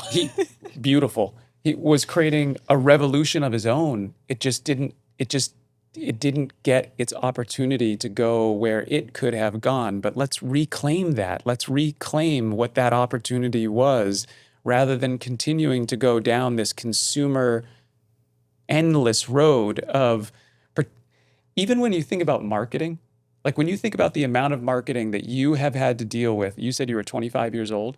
The amount of marketing that it breaks my heart to think about the child version of you and the amount of marketing that you've had to deal with and that my kids have to deal with and that Oliver on the other side of the wall has to deal with. The amount of every time you get out your phone, every time you look and drive down the road, every time you're doing something, an adult is trying to sell you something all the time. It's I don't want to keep going back, but it is hyper-capitalism. Is going to be the undoing of this country. It's concentrated wealth for so few, with the rest. It really is. So I think something about the capitalism, there's no cap. I have a feeling at one point You just need guardrails. You couldn't You have took the guardrails monopolies. off. You couldn't have monopolies. You couldn't have. So I feel like if we tweak the capitalistic system, we might be better. But right now, it's whatever you can make. And The funny thing is, you ask some sort of, multimillionaire who has a trust fund kid, there's a very high probability the kid's going to be a prick. And if you ask them, they'd say, I wish I didn't give anything. But all you did was make so much money to bequeath it to your children. Isn't this funny? It's on the back of somebody else. I mean, if you made this, somebody right. got cheated somewhere. You know what I learned from training in the car business? Car business is really interesting because it's the only industry that that I know that no one who's in it meant to be there. It's the only one. I mean, if you own a car dealership, sometimes you're inheriting, but even that basically doesn't exist anymore because now it's these big conglomerates that have now bought up all of these mom and pops. So they're, it's not like that. But one of the things that you learn because of the diversity of the people who are working in that environment is that you very quickly understand that if you're trying to get results with everybody in the room, everybody, not just like you're catering to an audience that you're comfortable with, but you're trying to get results with everybody. You very quickly understand that you have to make sure that we all come to terms with the fact that if you grew up hard, what we need to do is figure out how you can allow yourself to become soft. And if you grew up soft, you got to figure out how to get yourself, how to understand how to become hard, because that's balance. Balance is in the middle, man. I grew up soft. My parents were super loving. You know, I had a gentle dad. I grew up in an environment where, you know, the worst thing that I had to go through was trying to move through some, you know, probably pretty basic brotherly bullying that went back and forth, right? But holy shit, was I not ready to go out into the world and be naive. I was so naive, and the world ate me up, right? And it was because nobody told me that I needed to figure out how to harden my mind to understand that what I was experiencing at home was not what I was about to go experience in the world. But people who are living in homes that are hard, you also have to understand that if you want to live your best life, you cannot assume that everywhere in the world is like the home that you grew up in. And there are people who will love you and will support you and help you. And the world is full of kindness and compassion and all the things that you need. But you just got to realize that we have our journeys. Everybody's got their journey that they got to go through. But if you had one, you got to figure out how to find the other. It's out there, you know what I mean? It's out there. We just got to figure out how we redirect ourselves to, and I believe what we're trying to redirect ourselves to is the truth. Now, the truth is very elusive because I don't have it. You know what I mean? It's no individual person has the truth. It's the collective. It's the collective between all of us. It's our ability to be able to be vulnerable enough to share our perspectives for real. And then be like, well, what is the perspective between being 25 right now and being 42? And, you know, like, where do you find the mix in between what it is to have grown up in different generations, to be different genders, to have different family backgrounds, to have different ethnicities? Where do we all find each other in that space in between? Because that's where it's all going to happen. That's where all the amazing stuff is going to start to flourish, is when we stop thinking that our differences are something to fight about. And instead, we realize that the differences are exactly where we get to learn. Like, how can you learn if all you think is from this little teeny tiny pinhole of your own consciousness? You think that you know enough? Like, there's no way. It's all about like understanding, where did you grow up on Long Island? What was it like to have a dad who was, you know, wheeling and dealing and you know, doing that stuff? What was the difference between what you had to learn from that environment to becoming the man that you are today, that walks into a high school and inspires young people to become the best version of themselves? That journey has a lot to teach. All of our journeys have a lot to teach. Nina, you've told me several times that the number of different things that you've tried has become the beautiful tapestry of how you know how to understand what you love, right? All of the struggle that you went through as a young person and trying to figure out what was going on in your mind has clearly created an extremely compassionate person who now wants to offer that same compassion to people who may be going through the same kind of struggle. And what you had to go through, the wall you had to climb in your mind, that you had to go through, all of that fear is exactly what gave you the tools to be helpful to somebody else. We're not fucked up. Not one of us is fucked up. We all had a journey that we had to go through so that we understand something that we can then contribute. We have to see ourselves as contributors. Otherwise, we're going to see ourselves as victims. And there's, personally in my own life, you guys can speak for yourselves, I've been a victim of myself so many times. I've lived as a victim of myself for so long. Not a single fucking time that I've done it has it helped me, not even a little bit. There's not been one time where I have thought that, you know, that I was the victim of myself or somebody else or the situation that I put myself in that made my life better. Every single time, it just made me lazy. Every time. So that's got to be somewhat universal for all of us. I don't think that I'm alone in that, right? Like, that once you dig into that, that's when you start to be like, okay, what can I contribute? What can I do? See, but that's the trick, I think.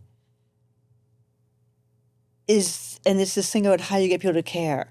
one of the things in international diplomacy is will. If another country doesn't have the will, it's not going to happen. So this thing where we want to contribute is the thing we're going to keep putting things in the pool. Yeah. Is our strength. It's kind of like all the ants, all the bees, they all work together. Like we don't. So we just keep weakening ourselves. And personally, like, all the, anyone that's depressed or has other problems, and as a country. So I feel like that they're trying not to let us throw our individuality, then show us that is our superpower, that we all have something interesting to fit together that's going to be amazing. We're a puzzle. Yeah. We're a beautiful puzzle of 8 billion people. And the more we figure out how we all fit together, the more likely it is that we realize that we are pretty undeniably the greatest species that has ever walked this planet. And we could be. We are. Yeah. We are. We have the ability to love. We have the ability to think critically. We have the ability to express free will. We have the ability to make choices for ourselves. We have the ability to be able to be generous without expecting anything in return. Like, name me another. You're a hunter. Name me a single species that goes out there that gives a shit. Yeah, right. That gives a shit about anything else. That's funny. Everybody thinks that animals are so lovely and but go out and be in nature for a little bit and watch how animals treat each other. It's not that they don't have the ability to look cute and be cute and do cute things. Like, I love animals as much as anybody else. But if you go out into nature, it is predators and prey. Yeah, people forget that. They project some sort of like human personality on animals, which is fine. That's how my wife and I stay in business. Veterinary clinic is doing fine. And that's kind of true for animals that we've domesticated. Sure, but even those, like I went boar hunting recently, and I had like a pack of 7 or 8 hunting dogs. They were cur, a mix of cur and like Catahoula and a couple of. It was like a very special breed that these guys have been working on for 57 years actually, and bred this one specific hunting dog. And I said I noticed that they're all intact males. And he's All what? intact. Oh, got it. Yep. Okay. That's good for the video. No explanation necessary. Yeah. That'll play on YouTube. Yeah. And I said, well, what if we were to introduce a female here? And he goes, those two right there who are best friends would rip each other's throats out. I've seen it. Yeah, that's what he said. He goes, I've seen it. We introduce a female dog and they're all juiced up and they will rip each other apart to death. Wow. End of story. So yeah, to your point, yes. So I grew up in a household that did not have animals. My mom was terrified of animals, like especially dogs. And I think it was an OCD thing because like if a dog even brushed up against her, she'd have to wash all of her clothes, like that level of big time, yeah. So if you live in a house like that, you just don't get any exposure at all. But then as an adult, I had a relationship that dogs were a part of, and I had a really hard time falling in love with the dogs because it was so foreign to me. It was like a language that I didn't understand. But it also gave me a vantage point to observe these dogs without feeling like I needed them to do anything for me. I didn't feel like they were like They're children. They were just dogs. They were just dogs. They were just, and I wanted them to live their best life, and I was committed to participating and allowing that to happen. But it wasn't like I was walking home and I was like, oh, make me feel great. Right. You know what I mean? Right. Or replace a human. That's a big one. Yeah, or replace the love of a human. But the observation of that, what it did teach me was that these animals can teach me what presence really is, because I've seen. We had a dog that was it was a Boston Terrier. I don't know if this is my favorite breed. Okay, so I don't know if this is specific to the Boston Terriers, but this dog, when you looked in its eyes, there was nothing going on. Oh, you know what I mean? That breaks my heart. I know. It's my soul animal. Cute, but like, if you walked into the house, this thing was humping your leg no matter what. But there was just like, he would run in circles all the time. He was a crazy animal. But I watched him a couple times, like when people would come to the house, he was so friendly, so loving. Like he was such an easy dog to love. But then this one time, this dude came to our house to pick up a kid that was hanging out at our house. And he changed. And it was the only time I ever saw him change. He changed as soon as he got around this guy, he bit him in the ankle. Whoa. And I also got that vibe. Ah. Interesting. My intuition was instantly like, I don't know if I want to send this kid home with this guy. Oh. Like that's what was in my gut, was like, I don't know if this is a home that I feel comfortable with this young man going back to. And he looked like he had a look on his face that was also like, please don't let me get into that car. Oh, yeah. And I was like, okay, now I understand that's what dogs are special. Oh, they're all limbic system, no cerebral cortex. It was like They're all emotion. I couldn't get over my own bullshit to be able to actually do something. Yeah. But that dog knew. Well, you have a frontal lobe. You know it's not appropriate to bite him. But to Your this canines aren't day, that big. Yeah. I still don't know if I don't feel a little ashamed that I didn't. Yeah, fair enough. You know what I'm saying? Yeah. But But he you're also did a it. parent, though, too, which I assume it was the father. You can't step on there. It's a funny. It was I don't complex. know. I don't It know. was It's complex. It's complex. Right? But and I don't know that I did make a mistake, but all I'm saying is that my intuition told me something and I did nothing. Yeah. I had a fight or flight opportunity and I chose flight. Yeah. Maybe that was the right decision. Maybe I would have made it even worse for this kid You if I might had have. chosen Yeah. to be, some white knight in a situation that I wasn't going to follow through on anyways. That would have been bullshit one way or the other, right? So maybe that was correct. But what I'm saying is that that dog knew and that dog did something about it, because dogs are present in whatever is going on in that moment. They are just present in it. If they're happy, they're happy. If they recognize that something's wrong, they react to it immediately.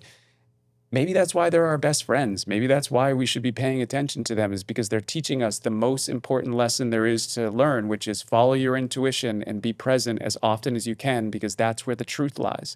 The truth lies in being able to understand that your nervous system is telling you something about what that moment means. And I don't know that it means that you need to fight every single person and bite every ankle, but at least it means that you can be present in the idea that you're not wrong, that you were feeling something in that moment. And then maybe you follow up and just pay a little bit closer attention to whether that kid is cool later on.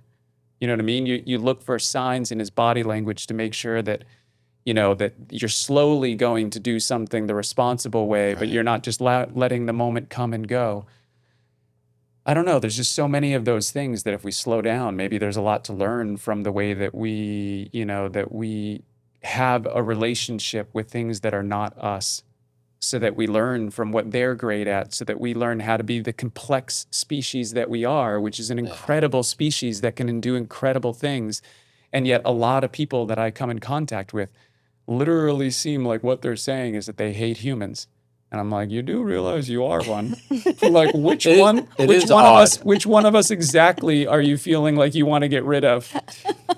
The negativity is odd, because and I've talked to my parents about this, and they're very upset, and they're just upset at the state of the world, but they're also fairly negative about it. And I don't know whether it's an age thing or a perspective thing, or like, I don't know what it is, but I am equally concerned, but don't have the same anger that they have. I don't know why. I different generation. They grew up during the civil rights era. They protested. They hit the ground. They might be looking at us as, listless. I don't know. Maybe they turn the keys over and they're not happy with how we're driving it. I don't really fully think they turn the keys over. I don't know. There's a lot going on there, but yeah. Can I present a theory? Yeah. I think that they tried to fight the system and failed. They came close. They came So close. close. I think they became the system. I- I'll take it a step further Yeah, they do. and say Yeah. that the hippies of the 60s were doing blow and day trading in the 80s and 90s. And they were dot-comming in the 90s and buying second homes in the 2000s. And they created Now that I said I don't want to type, generations against you, I can trust me, I can destroy millennials. You want me to? that generation created more wealth than any generation in Consolidated human history. wealth. Yeah. In human history, Yeah. no other generation has ever created more wealth than that generation, and I don't know. It wasn't malicious. Going to college and getting a liberal arts education sounded like an amazing idea. I hate to keep going back to this. Money corrupted the system. What used to be $10K for me to go to a state school became $20K 6 years later, Yeah. $30K 6 years later. There's no inflationary measure that will keep up with that amount of educational inflation. It is corruptive to the point of hilarity, and nobody who seems to be able to do something about it is doing anything about it. It's really, really, that's why I think a lot of people are feeling uncomfortable. So Because, here's a yeah. question for the four of us, right? Which is that, tonight's theme is like, how can we be in harmony by going with the flow? But there's also times where we have to be like, hey, listen, you got to go against the current if you think something's wrong. Because if you swim with the current when you know it's wrong, you are the current. Like, how do you separate yourself from all the other water molecules that are going in the same direction? You're just another water molecule. You're just because everybody else that's part of that water, they also think that they're just in it because they don't have a choice and because but the whole reason why it's become a raging river is because everybody allowed themselves to become a water molecule that thought that they were fighting the system as they became the system. We have to make a decision. We collectively, but four of us right now in this room have to make a decision. When is it right to go against the current to make sure that you begin to create a new kind of current? How do you change the current? How do you figure out how to have the strength to know when it's time to stand up and when it's time to flow? And I don't know. I am so optimistic about what the future can be, but I got to be honest with you guys. I think right now, not a month from now, not a year from now, not 2 years from now, right now is the moment where I'm deciding that I'm not going with the flow anymore. Like, I am not going with the flow. If you continue to build bombs and you do not invest in schools, I'm not on your team. And if you're on a team that's doing that, I'm homeless. I'm homeless. That's interesting that you say that, because I spent most of the first part of my educational career trying to not, I was so terrified that I would indoctrinate a kid that I gave a very good education of history, because before I was a psych and econ teacher, I'm in the social studies department. I taught US 1, US 2, world history. I've taught it all. And I was giving a very neutral version of history with little tiny nuggets here and there. And it was the same criticism when I got my teaching degree at BU, and there was this guy, Dr. Ellenwood, and I did this lesson on Vietnam, and he was like, it was a beautiful lesson, and you really educated everyone in the room. He's like, I didn't feel anything from you. Yeah, he's like, it was like you were afraid to tell us what you thought. And I was like, I've been told I probably shouldn't tell you what I think. And he's like, there's a time and a place. He's like, we're at an impasse right now. And he said, we need smart people to tell other people what's going on. Cut the shit. Teach these kids. Stop it. And that was it. And that was the light bulb moment that said, risk indoctrinating, because I guarantee you they're getting it anyway. And they need to hear what you have to say. So say it. And ever since then, I let the freak flag fly. I promise you, to the detriment of my career, potentially at risk. I just don't care about it anymore. This is more important to me. It's just having real moments. And the irony is, and the beauty is, because there's that mutual trust, and like your son Dash trusts me, he will give me indulgences where if I am workshopping in real time, they'll see it and they'll respect that. And they'll say, yeah, that wasn't Bramwine. That was him just kind of working through it. I very rarely, if ever. But if it ever came up, they give me grace. Where everyone is afraid of failing, you can create a culture where even you can fail. The teacher can fail right in front of you, and it's like heroic. You know what I mean? If that makes any sense? Yeah. That's important, I think. Because then you equalize things. You don't put yourself above anybody else. I always tell them, I said, I promise you I'm the smartest guy in the room. On my worst day, I am more intelligent than any of you in the room. And if we talk about intelligence as just experience, there is no way that you can match 42 years of fuck ups. And nobody fucks up like I do. Look at my skin. I was like this, you know what I mean? And then we go into the stereotype of what tattoos are. But the reality is, I didn't walk a conventional path. I fucked up a lot. And I am not smarter than you, but I sure shit am smarter than you in this room right now, because I fucked up so much more than you. And until you fuck up a lot more and learn and grow and fail, you can't get here. And so that and then it's like the air is like, it's back and everyone can fuck up. Maybe the central nervous system of change is this idea that equality is truth. Mm. That they're the Yeah, I love same that. thing, that there is no that if you don't believe that you are equal to every other human being, then you are not living in truth. If you believe that somehow your time is more valuable than anybody else's time on earth, if you believe that your consciousness has more value than someone else's consciousness, then you have corrupted your soul. You've corrupted your ability to be able to actually live in the truth. And the truth is that we are equal. We Yeah. are equal. It does not mean that the way that we have invested our time will give us equality of outcome. No. That's impossible. Impossible. You can't have that. The amount of focus that you give your time will create an imbalance to the equality of outcome, which means that the only thing that we can focus on as humanity is equality of opportunity. Right. What are we doing to make sure that everyone has equal opportunity to become the best version of themselves? And then let's just let go of whether they do it or not. Right. I mean, that's 10,000 hours. That's Malcolm Gladwell. That's if Bill Gates didn't have a computer and he just happened to be a slightly above average privilege where he got to get access to a computer and started coding young, he wouldn't be Bill Gates. Everyone needs that opportunity. I think part of it, and I'm interested. I think I have a very young person idea of capitalism where I'm like, oh, this is so horrible and this is so You bad, should be. and If this was the only taste you've gotten, we failed. it's bad. We failed. But Yeah. people have adopted the infrastructure of capitalism as like a system of morals where it's like you getting means that I don't get. Yes. Which is true in capitalism when there's like a limited amount of capital to be No, it's not a moved zero-sum around. game. That is a That's just it. bastardization of That's the capitalism. problem. Exactly. That's the That's problem. like It's what's not a zero-sum happening. game.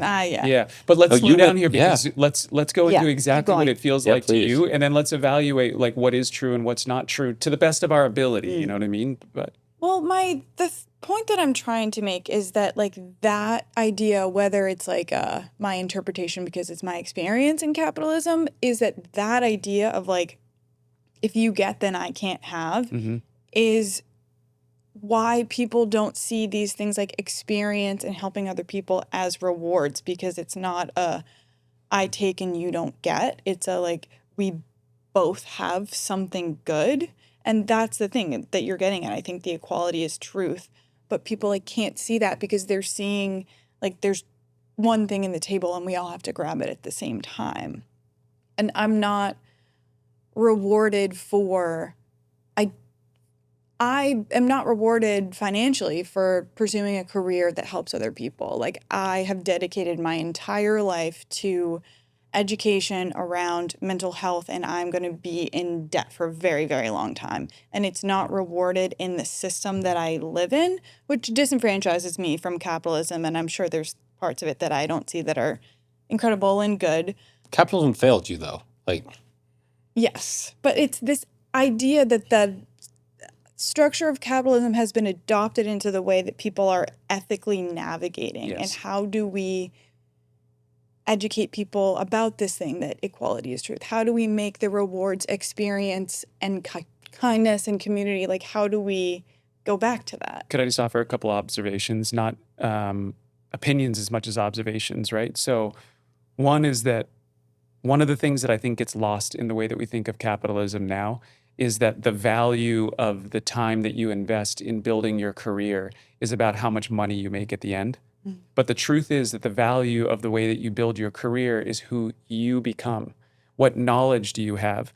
What capability do you have to contribute to your community, to yourself, to the people that you serve, to the greater good of anyone? No one can take that away from you, which is why it actually has value. Anything that someone else can take away from you has limited value. And the point of all of this is that we all see that the value of building anything is who we become. It's not what we build, it's what we build allowing us to become the best version of ourselves. And the bigger thing that you build, the more struggle you have to go through, the more fuck ups you go through to be able to figure out what you have in the tank and who you are and who you can become. But at the end of the day, if you take somebody who is, I'm going to use you as an example, you can tell me if I'm wrong about this, but the life experience that you've gone through over the last 42 years, I would guess that if I pulled all of the resources that you have right now, and I've had twice in my life where I've gone down to zero, actually, technically far below red. zero Wow. twice, right? In my adult life with having children, I've done that twice. And I would guess that if I took every dime that you have right now, that tomorrow you would wake up and you know the skill sets necessary to go be able to I'd get remake excited. that. I'd be again. excited. Yeah, You'd be yeah, yeah, excited. I always say it drives my dad crazy because I tell him, he goes, "What if your house burnt down?" I said, "Well, this sounds awful, but if like the roof got chipped, I'd be annoyed. But if the house got burnt down, I'd maniacally laugh." And he goes, "What is that about? That you could fix the roof? It's like it's a rebirth. It's an Yeah. opportunity." But I will say, to justify what you're saying, if you work so hard and you get educated, you should be entitled to eat sushi. And if you can't afford sushi, that's a problem with our society. And that's where capitalism Right. failed you. Yes. Is that in real time you are working. And if you can't treat yourself once a week, and austerity is great. My wife and I did it to the point of abuse. And that's why we are where we are. And I don't necessarily promote what we did. We'd split an appetizer on our Thursday date night, and then we each have one beverage and then go home. And it would be like, that was our night out. Like, we're different. We're weird. I don't know. Like, a lot of people live a little bit fuller, and I was very austere, but I don't think that's necessarily a good thing. And I think you work so hard that being able to go out and take that's that whole thing, what you said about the GI Bill. And you used to be able to work hard, still go on a couple of vacations, do some basic things that fill your cup. And I get that your generation is looking at this and saying, unless you are a, hedge fund bro, feminist influencer, it's like these polarizing, gross Extremes. extremes that are profiting off emotion on the internet. It makes me sick. Well, the second observation too for you is that, okay, so if we imagine that the capital that we're really talking about in capitalism is human capital, it's about what you're able to learn about yourself and who you're able to become. Well, the second part of that, and the way that we are failing you right now, we are failing you, that you feel like to be great at being able to serve other people with your generosity and your skills that you've developed, that you have to be in debt. Right. Which really what debt is, it's another form of slavery. Yeah. That you feel like you don't know how to become your full self and feel like your nervous system, your body can relax because someone owns you to the degree that you don't know how you can just wake up every day and be like, I'm so good at taking care of people. Why can't I just take care of people without feeling like I've got this weight? Or take care of yourself. That weight that you're feeling, that's what your generation has to get pissed about. That's what your generation has to get pissed about. Not saying that you can't be pissed about whatever you want, but the problem is that if you stay pissed about the people who are trying to build a version of themselves that ends up creating wealth, instead of understanding that you're participating in a system that is keeping you in debt so that you can't. That's the thing. That's the thing to be mad at. It's easy. It's easy to be mad at the people who are seem to be able to close their eyes to the suffering of others and pursue wealth. It's a trap that I get stuck in because They're miserable too. I have so many friends in the burgeoning industry of a decade ago, which is now completely extinct because of AI, was the burgeoning It is AI now. field of medical software. Do you know how many medical software salesmen I know, or used to know because they're about to be unemployed? Because AI can make software like that overnight, and it could sell it, and it doesn't need it, and they're going to consolidate, and they're going to become some sort of weird oligopoly. So their whole entire model is toast. Now, here's the other side of that. If we want to know why right now is a time where we can actually do it, it's because we can create software that used to take whole armies of people Yeah, to it's be able to disruptive. build. It's And if you've disruptive. got a good idea and you're creative, It's you cool. can right now go on and you can buy a membership for $149 a month that will give you access to something that's the best fucking coder in the entire planet right now. Yeah, that used to So be a big block to people being able to get to that next hurdle of starting a small business. if your generation wants to be able to flex back, that's how we do it together, is that we realize that all of the value of us is in our creative pursuits. It's in our ability to be able to have creative freedom that no one, not not the extremely rich, not the people who have power and control, none of those motherfuckers can control what happens here. None of them. But they can when you feel like you're the victim of the debt that they put you in and that you've got nowhere to go, right?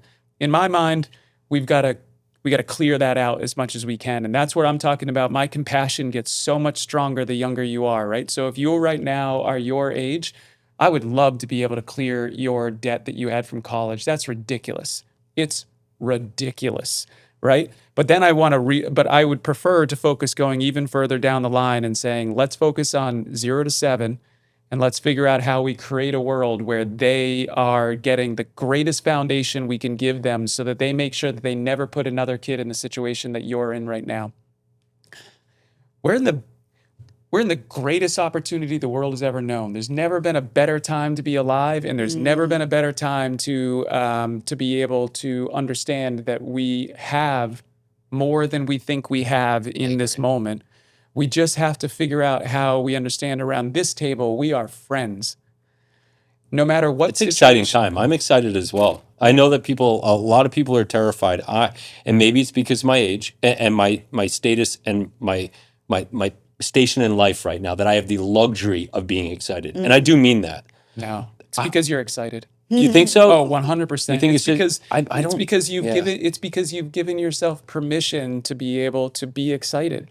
It's a choice, you know what I mean? We can wake up every day and we can be the victims of what the world has created, or we can realize that humans created the situation that we feel victimized by, and humans are going to be the ones who can solve the problem.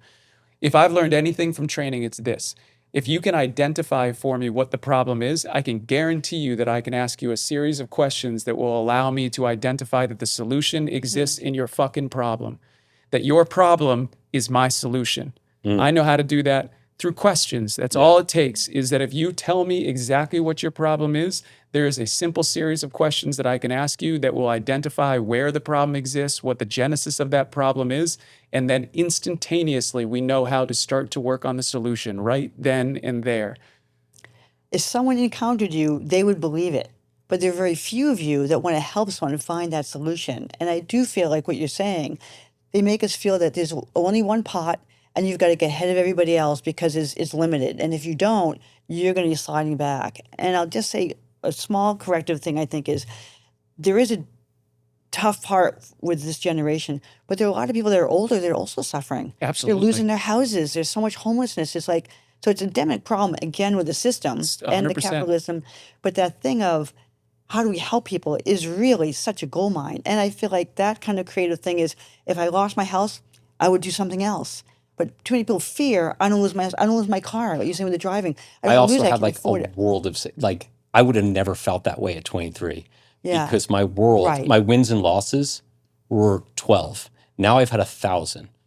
And so I've won, I've lost, but I've won so much and I've lost a few and I've won more that if I lose, I can mentally recover from that because I can separate it as just an unfortunate event, not some sort of like thing that I caused, or I wouldn't even go down that hole. I just, where younger me, I would have walked right down that path. So I do understand my privilege. I'm not excusing it. I'm not apologizing for it. I'm who I am. Well, remember Ted Kennedy saying, he was born into privilege, but he wants everyone to rise. Right. He didn't feel like he had to be better than other people. He thought, well, I was born into wealth. Let's make everybody more wealthy. Yeah. The same thing as you're not apologizing for it, but how do we, like you said, benefit others? I think first and foremost, we have to acknowledge that if we believe that equality is possibly truth, that we have to realize that equality works in both directions, right? So it means that we have to walk into this room and we have to look around this table and we have to say, we are equals. We're equals, right? Yeah. We cannot look down on anybody, but it also means that we're equals. We cannot look up to anyone. There is no one who knows more about the truth than us. There's no one who has more powerful intuition than we have. There's no one whose sense of right and wrong is somehow greater than ours. We're all equally powerful. We have to figure out how we understand that as a species, there's zero math that would say that the four of us in conflict is more powerful than the four of us in alignment. Which also means that that we have to agree that if you ran into hard times and I ran into great times, that you should come to me and I would be privileged to be able to support you and create opportunities to be able to get you through those hard times, because I know that that creates an emotional equity where even if I don't ever need you to do that for me in the future, I'm grateful that maybe you do that for one of my kids when they run into an issue and they need somebody. Pay it forward. If I don't need it, don't give it to me. Yeah. But if I can give it to you, don't hold on to it for yourself without making sure that you're looking for the next opportunity to be able to give that to the person who does need it. Oh, I always say to my kids, I say equity doesn't mean, that equity doesn't mean equal, right? You've heard that before. Like it's got levels to it. It's got levels to it. Name one feeling that anybody in this room has ever had that beats generosity. Oh, zero. Yeah. Okay, so what's the point of being alive other than trying to feel the best feelings that you can, right? Why else do we have sex? I mean, the reason why you do that is because it's the greatest physical feeling that you can have. But when it comes to building social environments, we should be thinking about the fact that generosity is as good as it gets. That's it. You know what I mean? It's not power. It's not authority. It's not control. None of those things. They are all quick dopamine hits, immediate depression. Generosity is the opposite. It is a momentary, and then it's all, Yeah. it's your wake. It's your wake. And you don't have to give away your money. You don't have to do any of that. It's not about that. It's about being generous with your time. What can you offer? If you don't have a lot of money, don't worry about it. Give your time. Give what you can. If you have a lot of money, don't bring it to your grave. Give it to as many people as you can. Be generous. What's the point? Like, we just have to be honest, I think. I think that that's the thing that has broken our spirits over time, is that we keep living in a society where we go to parties and everybody's acting like this is normal. It's not normal anymore, guys. It's not. Like, everybody is really pretending. scary. The amount of performative behavior that is existing in normal, polite society is very difficult to deal with if you don't feel performative anymore. If you're no longer performing, it feels very difficult to figure out how you navigate those moments. And I think we can let go of that, and we can just, we can start to try to bring truth back to the table. I feel like, again, it starts with what you said. If you teach kids value and who they are, you strengthen that, and then you show examples so you can see what it looks like. Which I feel like just You're the product of it, amplifying yeah. your wake. Anyone that hears that is going to feel great and go, "That's it. I want to try that." Remember that thing where it started for a while, where someone would pay for the toll from the guy behind you, Yeah. or the guy, yeah. And so you're driving away going, I wonder if he's going to think that's great, and it just Yeah, yeah. felt amazing. And then you Yeah. knew, and then the radio says, this has been passed down all morning. Yes. And you're like, it's kind of crazy when people get to hear what it feels like to be generous or have goodwill for people you don't know. Here's Yeah. another truth bomb that's amazing. How much better have you gotten at living the principles you teach the kids that are in your class? Every time you teach that class, how much more connected do you feel like you are to actually allowing those things to become the reality of the way that you and your wife live in your day-to-day life because you are teaching it? Because teaching is a privilege Yeah. to learn how to become the best version of yourself by doing that. So if we are all focused on making sure that the generations beneath us are doing better, then it's only going to strengthen our ability to be better for ourselves. It's not a zero-sum game. It's the No, it's more a mutual benefit. Yeah, I mean, it's crazy how people look at it that way as winners and losers. It doesn't have to be. the It more you really- give, the more you get. Big time. I fully believe in that. And my wife is a bit more. She's a hard Western scientist and a doctor, but she embraces a lot of Eastern medicine, and I'm on the line. I'm dancing there. She's pulling me in a little bit, but I'm still kind of curious about some things. But she talks about karma, and she's been, and I don't call it karma because it's almost become cliche. But there is energy that fine. I'll call it energy. All right, I need to rebrand it. The thing. The thing. And when I put out good energy, it will find me immediately, or it won't. It will find me at some point, or it won't. But it does eventually find its way home. It's the dog. The dog can sense that energy, the good stuff, the bad stuff. If you want to know if that's true or not, just think about what the alternative is. If you're not giving positive energy, what are you giving? Yeah. And then what's likely to come back to you? What's the most probable? What is the most? And this is what I love about somebody who's an extremely analytical thinker, is that I've been around people who are smarter than me my entire life. I mean, I am very rarely do I think that I am the smartest person in the room. I know that I'm not. I've seen my SATs. I saw how I did in school. I understand exactly who I am. But sometimes being smart is not helpful. It's not helpful when you have to actually think through the reality of the basic flows of how things work in life, right? Because the alternative to to offering kindness is being cruel, right? And the chances that you are cruel to somebody without that turning into them being either cruel to you or cruel to somebody else, that eventually turns into cruelty that comes back into your life, is very, very slim, right? It's so tough. But the chances of you being kind doesn't mean that that person is instantaneously going to be kind to you, but the chances that you send kindness out into the world, that it begins to create equity of kindness in more people's banks, so that when you need a little touch of kindness, that there's plenty of equity in bank accounts to be able to make those payments. It's just a better probability. It doesn't mean that it's guaranteed. It doesn't mean that every time you're kind, you should be like, okay, transactional one, Yeah. I will get paid at here. No debits and credits, but it's your best shot. It's your best shot. It's so important. I always tell this students again. I say, it takes more effort to be cruel than it is to be nice. And so my question is, why are you trying so hard?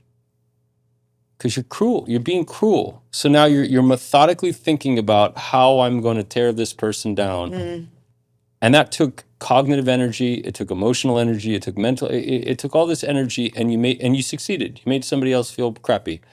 Now, granted, like, I'm a psych teacher. They don't have a fully formed frontal lobe. I went back to that. I will go back to that. You form your frontal lobe is fully developed roughly, they say, around 26, 27 years old. So at 14 or 15, you are just all limbic. You're just telling people how you feel.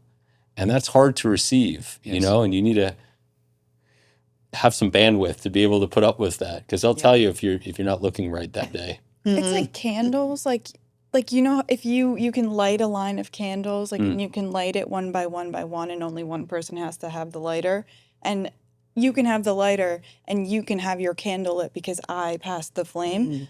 But you won't get your candle lit if you just blow out my candle. Your candle doesn't get lit, and your candle doesn't get lit. And the only way that your candle gets lit is if you decide to strike the lighter again. Yeah.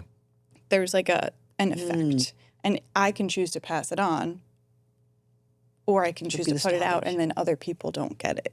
Right. That's I the totally physical believe analogy. that. But I do believe that the person in the room has a role, like, to your point about failing generations. Somebody with the lighter and the candles, when all the kids are lighting, has to create the synthesis of organization where you guys can flourish. And if we fail, and if we model bad candle lighting, which we've been doing, this is what we have. And I really put all the blame on everyone in the mirror, and everyone, regardless of their political affiliation. I need you to look real hard in the mirror and say, do I feel really good about who I am and what I'm telling other people and how I'm communicating and what I'm putting out in the world? And I would be really shocked if the average American today felt really just totally jazzed about how they're Mm. talking, maybe how they're being. I don't know. I just see a very divisive world right now The when we average talk. American is looking in the mirror in their fast fashion outfit. They're Yeah, gonna that's have right. to look Yeah. at That's it. right. That's right. Yeah. Well, I mean, I can only say, which I think is a logical way to have these conversations. I can only speak for myself because I only know what it is to be me. Mm. I so desperately want to listen to the three of you and be able to understand your perspectives so that I can enrich my version of being me by understanding you more completely. But I do know from being me that the hardest thing that I've ever had to do is to forgive myself for the places that I know that I've made mistakes, for the things that I know that I've done wrong, and then immediately stop being the victim of those things and immediately say, okay, so what did I learn? What can I do? How can I reflect on it? And how can I create action on the other end of what I know was something that I had to become accountable for so that I could figure out how I can start to move forward. And I think that that's what we all need to give each other. Right now, we need to give each other grace. We've all been living in a crazy world. Everybody's been doing crazy things. Everybody has created versions of themselves that they maybe have to look in the mirror through these lenses of performative outfits and Echo chambers. echo chambers of the thoughts that they've had. But we should start to create some grounded thoughts where everybody's like, I really don't know how to deny that. I don't know how to deny that we should be investing from 0 to 7. I don't know how we stop that. I don't know how would it make sense that that isn't the smartest way for us to figure out how we build the best future to make sure that every child, every single one is our number one priority. More than what's happening in somewhere else in the world. Like, because I do care about those kids too, but I don't know how to care about those kids until I care about these kids first. Yeah. I need to make sure that these kids are doing okay. And as soon as they're doing okay, then let's take all the prosperity we can and let's go focus on other kids. But nobody ever solves somebody else's household while their household was in disarray. Nobody ever solved problems for somebody else when they were completely fucked up in their own life. So let's just balance our checkbook together. Let's figure out how we come up with plans that are undeniable in their compassionate viewpoint of what we're capable of doing, and then, and maybe most importantly, let's see who comes out of the woodwork to argue with taking care of children from 0 to 7. Who doesn't like that plan? Because I want to know who you are. I want to know exactly who you are. I want to know your name. I want to know why. I want to know what you're doing. I want to know why you think that that's a bad plan. Every CEO of every Fortune 500 company that has an au pair to raise their child for them. I'm talking about, Lean In. I'm talking about Sheryl Sandberg, former CEO of Facebook. I'm talking about everyone who didn't do their job. I want to know why you think that you can't make enough money to live in prosperity based on making sure that we focus on taking care of children. What about taking care of children is going to make your life worse that you can't do? Why do I want to promote you building bombs that kill other people's children when we don't focus on making sure that the children here in our country have everything they need? I want to know who you are. I want to know exactly who you are, and I want to know why you can make a claim that somehow that is not a plan that we can put into motion right now that would start to improve things right away. Tell me. Let's come on to this podcast. Yeah. Let's have a debate about how you think that there's a better plan than making sure that we take care of every child from conception until 7 years old, which is what every single scientific measurement has said is the number one place where mindset starts to take form and creates the entire pathway for the rest of your life of the way that you think and the way that you have to deal with trauma moving forward. If you have an argument against that, let's sit down and talk about it. I agree with you. Yeah, I mean, yeah, as a teacher who works in a school where I'm in 504 and IEP meetings, and I have parents who are just irate, that their child is not succeeding. And I just look at the other end of the table and I don't know if, like, I've used the analogy before about cake decorating, but I see your child at 17 or 18. You're the ingredients. You and your community and your loved ones and your family help bake this cake. I am piping frosting on it. And you're coming to the cake decorator and saying, make this Already piece of baked shit cake, underdone, soft in the middle, rotten, with the worst ingredients, and I'll go, well, that's nature and that's nurture, and I'm just putting icing. And so I can decorate your cake, friends, and maybe I'll move the needle more than most because you're saying, that I'm a proficient teacher. But the reality is, to your point, it started way before you got to my IEP meeting at age 16.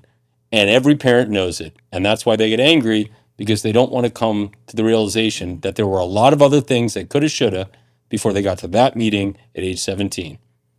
Yeah, they don't want to take that responsibility. Yeah. Yeah. And let's take those kids who are in high school who are struggling, and let's teach them how to teach kids from 0 to 7 to be their best version of themselves. And I guarantee you their IEDs or whatever the plans are that they're on right now, they'll start to be reduced. As soon as they Oh, start it's the most teaching, bloated thing in education right now is 504s and IEPs. Everyone's got an accommodation, and I'm a psych teacher, so I'm very sensitive to that, to legitimate, cognitive and emotional disability or stuntedness. What we're doing right now is shameful to students. Just excusing work, excusing parenting, excusing internal exploration. Maybe it's Montessori. Just excusing everything and coming to the table and saying, what can you do for me? you cannot buy mindset. You can only nurture it. Yeah. You cannot. There are things in this world that are more valuable than money, and the way that we think and the way that we treat each other is at the very top of that list. And the truth is that if you have been participating in bad behavior for a long period of time, you're going to have a longer period of time of trying to unravel your bad behavior to becoming the person you want to be. The longer you practice something, the better you get at it. The longer you practice shitty behaviors, the more you master being a shithead. If you want to master great behaviors, you will also reap the benefit of becoming great at those things. It's your choice. But to my earlier point, I think we have to stop empathizing with older people who want people to feel sorry for them. And we have to start focusing on asking everyone to be a contributor to solving the problem. If you don't want to contribute to solving the problem, you are the problem. I'd like to meet you. I'd like you to sit down at this table, and I'd like you to make a case as to why you think that you're the only person who should be able to talk about the problem without contributing to the solution. Nobody can do it, right? Which is why we just need to start to figure out how we create rational ideas that we can all get behind, that start to bring us into the promotion of solid things. Self-confidence, self-respect, self-love. We don't need to make this more complicated, right? If everybody doesn't have to be a billionaire, but everyone will have. I don't think anyone has to be a billionaire. Everyone will have real wealth for themselves if they are able to build self-confidence, self-respect, and most importantly, self-love. Yeah. If you love yourself, everything else is sort of inconsequential at that point. You know what I mean? If you sit around a table and you're like, you know what? I really love being me. Then you cannot regret any of the struggle that you went through. You can't regret any of the things that you've experienced. You have to embrace all of that as the ingredients that made the cake that you're in love with eating tonight, because that is what self-love is, right? Is that it is, you have to be able to understand that you don't get it both ways. You've got to go through struggle to be able to understand how to have triumph. You've got to put yourself out there and risk yourself in situations because you have to lose to understand how to evaluate how to become a winner.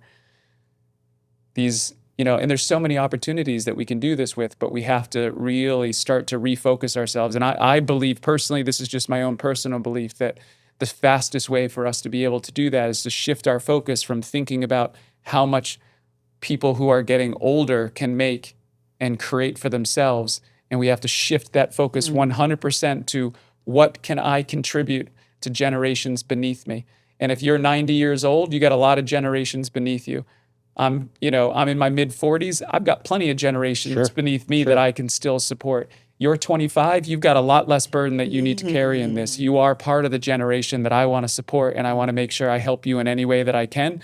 But you don't not carry responsibility to make sure that every generation beneath you is somebody who you genuinely care about.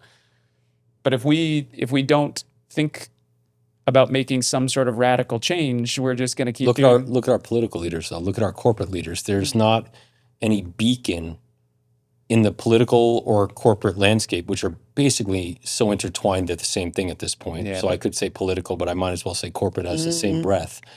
And it's just where are those leaders, you know? And so you, to your point, you need to find them in your community, because you can't look on the national scale. You need to look in your own backyard. Yeah. You need to look to, you know, industry leaders or teachers or psychologists or folks who like are creatives that like help contribute to society, because you're not seeing it at a national level. And at least I believe that you're not seeing it at a national level. I think I'm seeing caricatures of things that are just so silly, ridiculous, and I think Yeah. we all believe that somewhere deep. You know what's interesting about industry is that, so I've seen this firsthand because a lot of what the work that I've done has been consulting, but I've always been consulting from the point of view of training and development.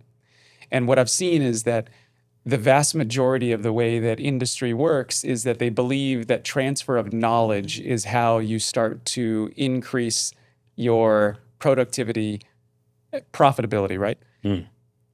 That is not even close to how it actually plays out in the real world. In the real world, when you look at the analytics and you actually look at what happens, transfer of knowledge makes almost no effect on outcome. None.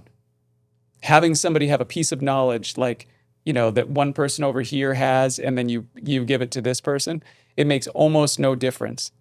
What would make a big difference is if the piece of, like, if you had a something that changed the way that they interpreted that knowledge, you changed their mindset and their understanding of the value of why that knowledge could somehow be helpful in the service of someone else, then you get crazy outcomes. Oh, interesting. So mindset is the only thing that actually changes the outcome in the way that you do that. So if a business wanted to focus on improving the outcomes of their business, the thing that they should focus on is changing the mindset of the people who are working there.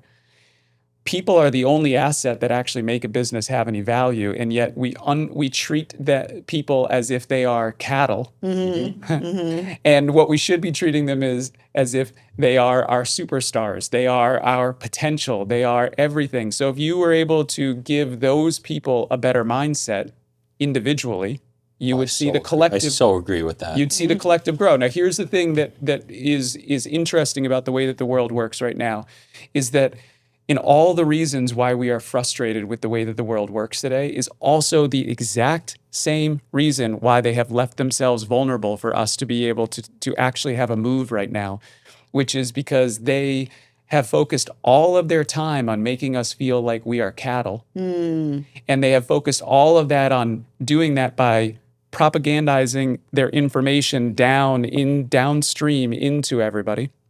But any businesses that now focus on using scalable mindset tools to be able to increase the individual within an organization are actually going to find that they make a lot more money. And if they make more money because of that, then that means that any organization that improves mindset is also an organization that can buy other organizations that can improve mindset. And when your Achilles heel is money, then all you have to do to be able to take down that kind of thinking is to use what you value above all else to be able to eliminate your ability to exist. Say that last part about the If all, ability to lose what you exist. yeah, so if all businesses care about is making more money, if you can create a mechanism that helps them make more money, Which then they would love.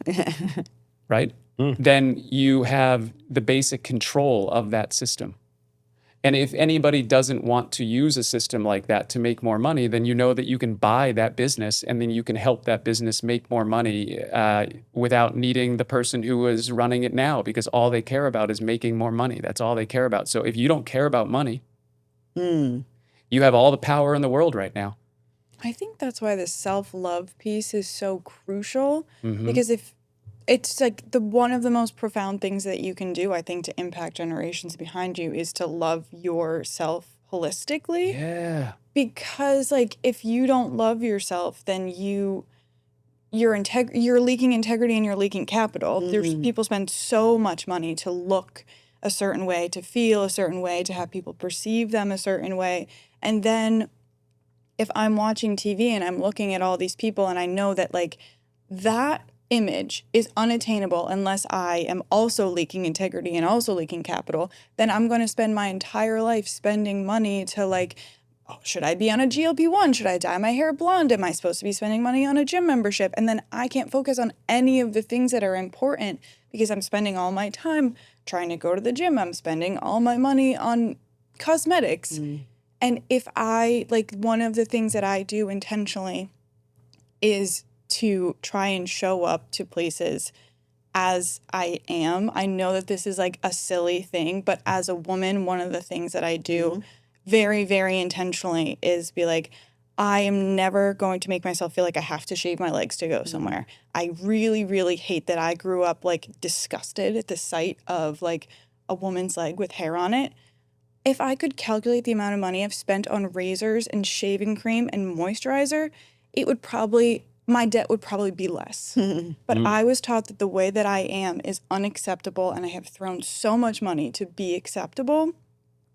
And like, if I loved myself, and I'm working towards it every day, but if I loved myself holistically, I would have more of my integrity, I would have more of my money, and then the people who see me interact with the world would say, hey, maybe if she can be that way, maybe I can be that way. And then they could hold on to their integrity and they could hold on to their money. And then maybe we could all do something better with it than buy GLP-1s and razors. You just gave the most eloquent, beautiful explanation of how propaganda actually works. I mean, I cannot wait to clip what you just said and put it out there on the internet for everyone to see, because that I don't know that if you sat down and you wrote down for a month, tried to come up with a dialogue that explains why propaganda actually works, that you could come up with a better explanation than what you just said. Yeah, that was really fantastic. It was fantastic. And it would be a great influencer. Like all the influencers that want you to buy stuff, you'd be the opposite. And who doesn't want better integrity? You know, Do you think I was going to ask you that? Like, do you feel like you're? I hate doing this, but I'm doing it. I'm doing everything I hate. Like, you're not an ambassador for your generation, but imagine a world where you are. Like, do you see a lot of this like ad hoc internet advertising that my millennial generation probably buys into? I'm seeing like a weird rift in the high school where they're like rejecting it more than even my generation.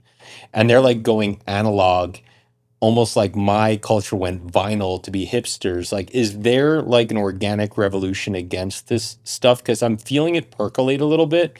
And there's like this weird counter movement that I'm hoping takes root that you're kind of speaking to a little bit. Do you notice it, or am I making that up? I do. Every day I have a conversation with someone I know where we're like, we're going to get flip phones and we're not going to be on social You're like sick of media, it. and I'm not going to be constantly Yeah, that's what I'm hearing. accessible. Yeah. God, maybe that is it. Maybe, we look at like, canned laughter in comedies during sitcoms of Seinfeld, and we look back now and go, ha ha ha. Or you look at like the Dick Van Dyke Show, you look at like, I'm not there, but you know what I mean? Or whatever my version would be, and you go, wow, that was silly. We bought into that. I am hopeful that your generation is so inundated with this sort of media that you could parse it out where maybe my generation can't. So And that would be cool. And there's a voice now. I mean, the way you can distribute things with the internet is way bigger than what we would have had. Yeah. I was just going to say that I still think though that we have to come back to the idea that as beautiful as what you just said was, and and as likely as it is that there might be this like undercurrent of seeing rejection it. Only the past starting year to or come two. up. Yeah. What we have to strike right now right now, while the iron is hot, is we have to strike the idea that what actually wins is better ideas. So while everybody is like, ugh, we got to give them something that they want. Yeah. You know what I The mean? void We got to within replace the ugh with something that's like self-love.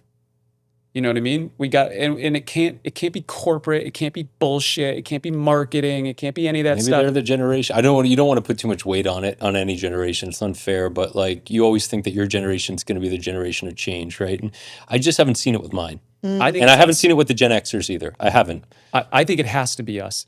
I think it has to be our generation. And the reason why I think it has to be our generation is because we grew up in the woods and then we adopted technology. And we are the ones who understand the difference between analog and digital. Yeah, you need to and show people the woods. listen, I feel disconnected from the woods. Yeah. Right? So I need to go reconnect myself with the woods. Maybe I'll go hunting with you and I'll start to learn how to reconnect myself with the woods, right? But what I'm saying is that we have to lead the way. We are of exactly the right age and exactly the right time to be dedicating everything we have, push our chips all the way into the middle of the table all the time, to make sure that we're not the generation who later on is like, I wish that we don't become the Curmudgeons. well, what's the What is it? what's our parents' generation? baby boomers. Baby boomers. Yeah, the boomers. I don't want to become that generation. I know, I think unbelievably highly of my father. Yeah, He's a same. wonderful human being, and I know who his father was, and my dad is amazing that he came from that man. Yeah. And then he created everything that he did. Like every single Father's Day, I write him a card and I'm like, God damn, I will never do anything in my life that will come even close to what you did in yours.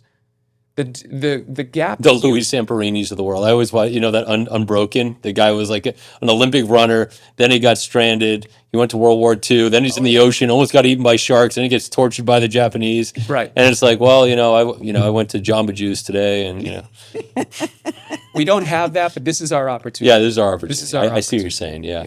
All right. I don't know exactly how much time we have left, but as we do sometimes, we breeze right by question 2, and now we're on to our final question.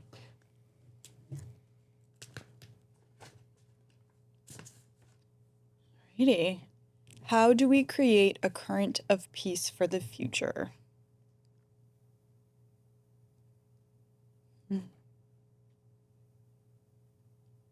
I'm glad we're keeping with the imagery of the current. I know I'm always coming in with a very visual thing. That's like how my brain works. That's why I think I'm decent at my job, is because I can do that translation.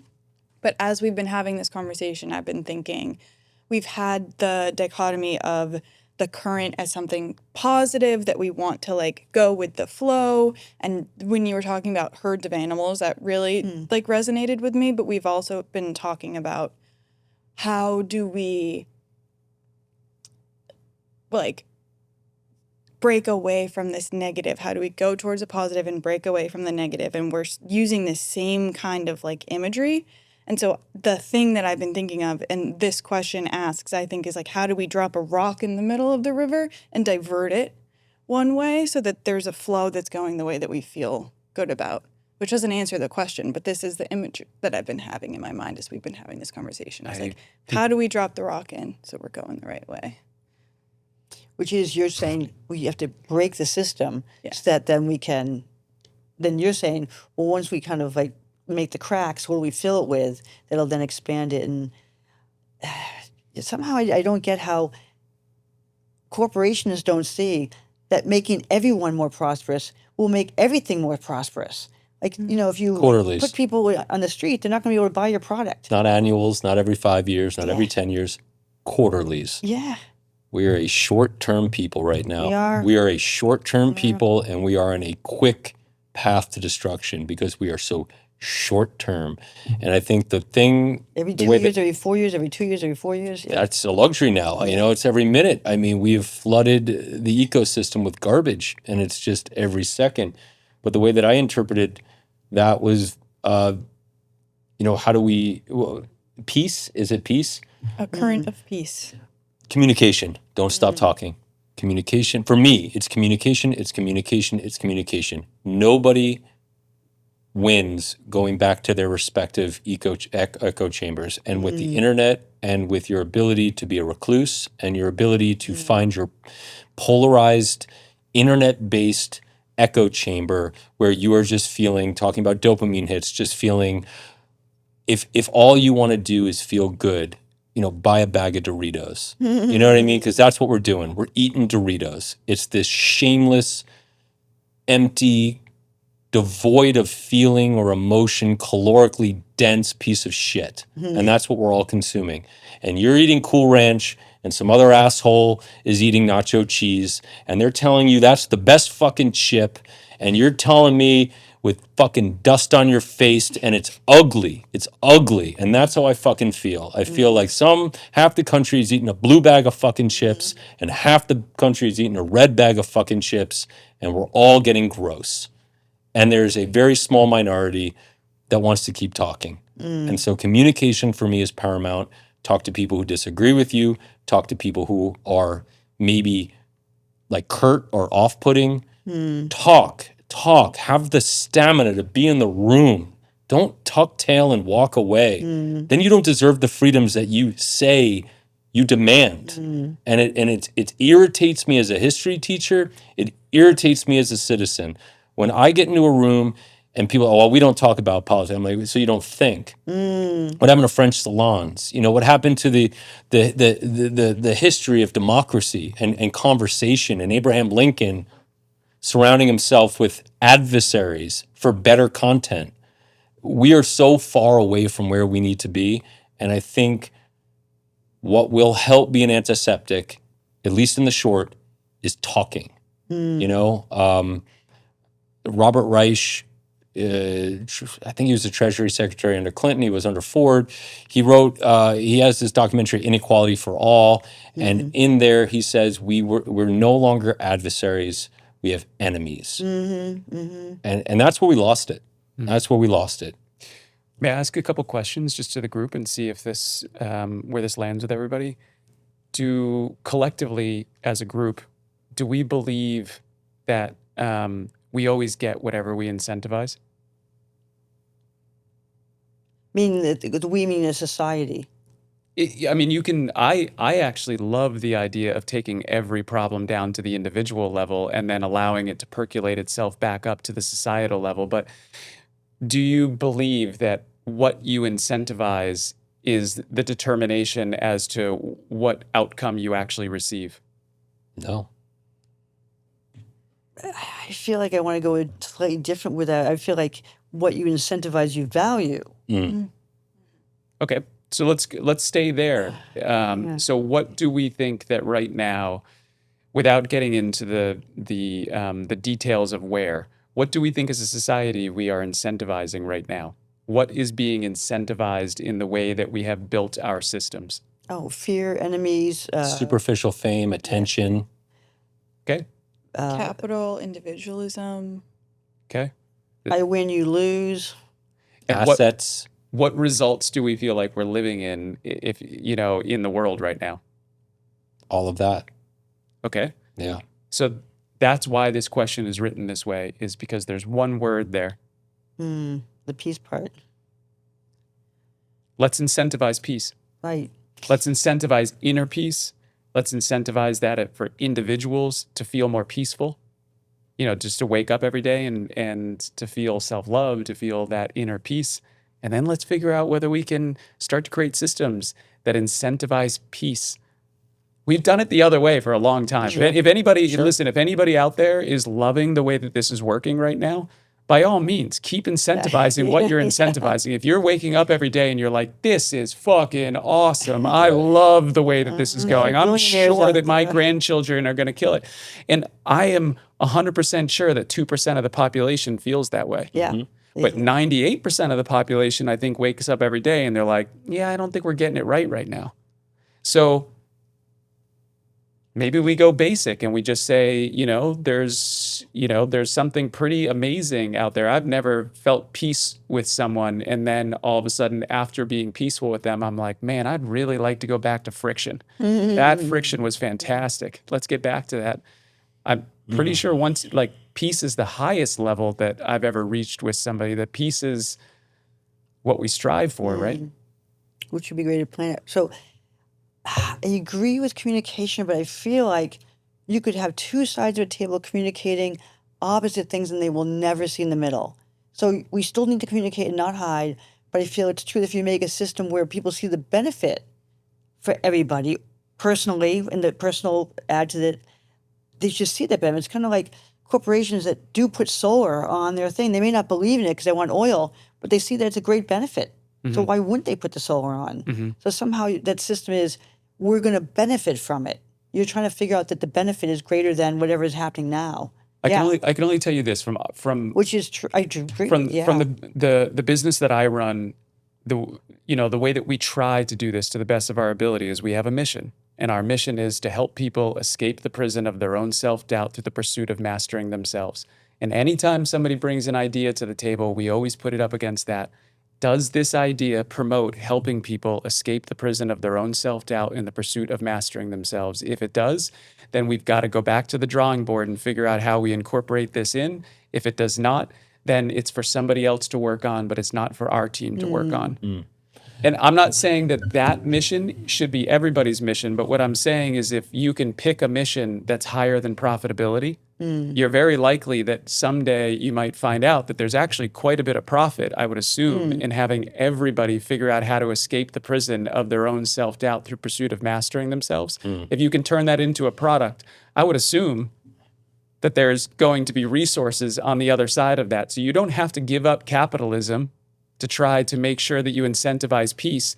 You just have to stop being an asshole in the way that you try to build systems so that you're not trying to incentivize something that is not in the benefit of the people who you're trying to serve Or the, with what you build. company that is inevitably going to have to work within the confines of the society that you're currently abusing. Right. The communication point for me was more like when you take a negotiations course, people are very guarded about the information that they have versus the information somebody else has. And when you engage in that negotiation, it's supposed to be trying to acquire their knowledge while they're trying to acquire your knowledge.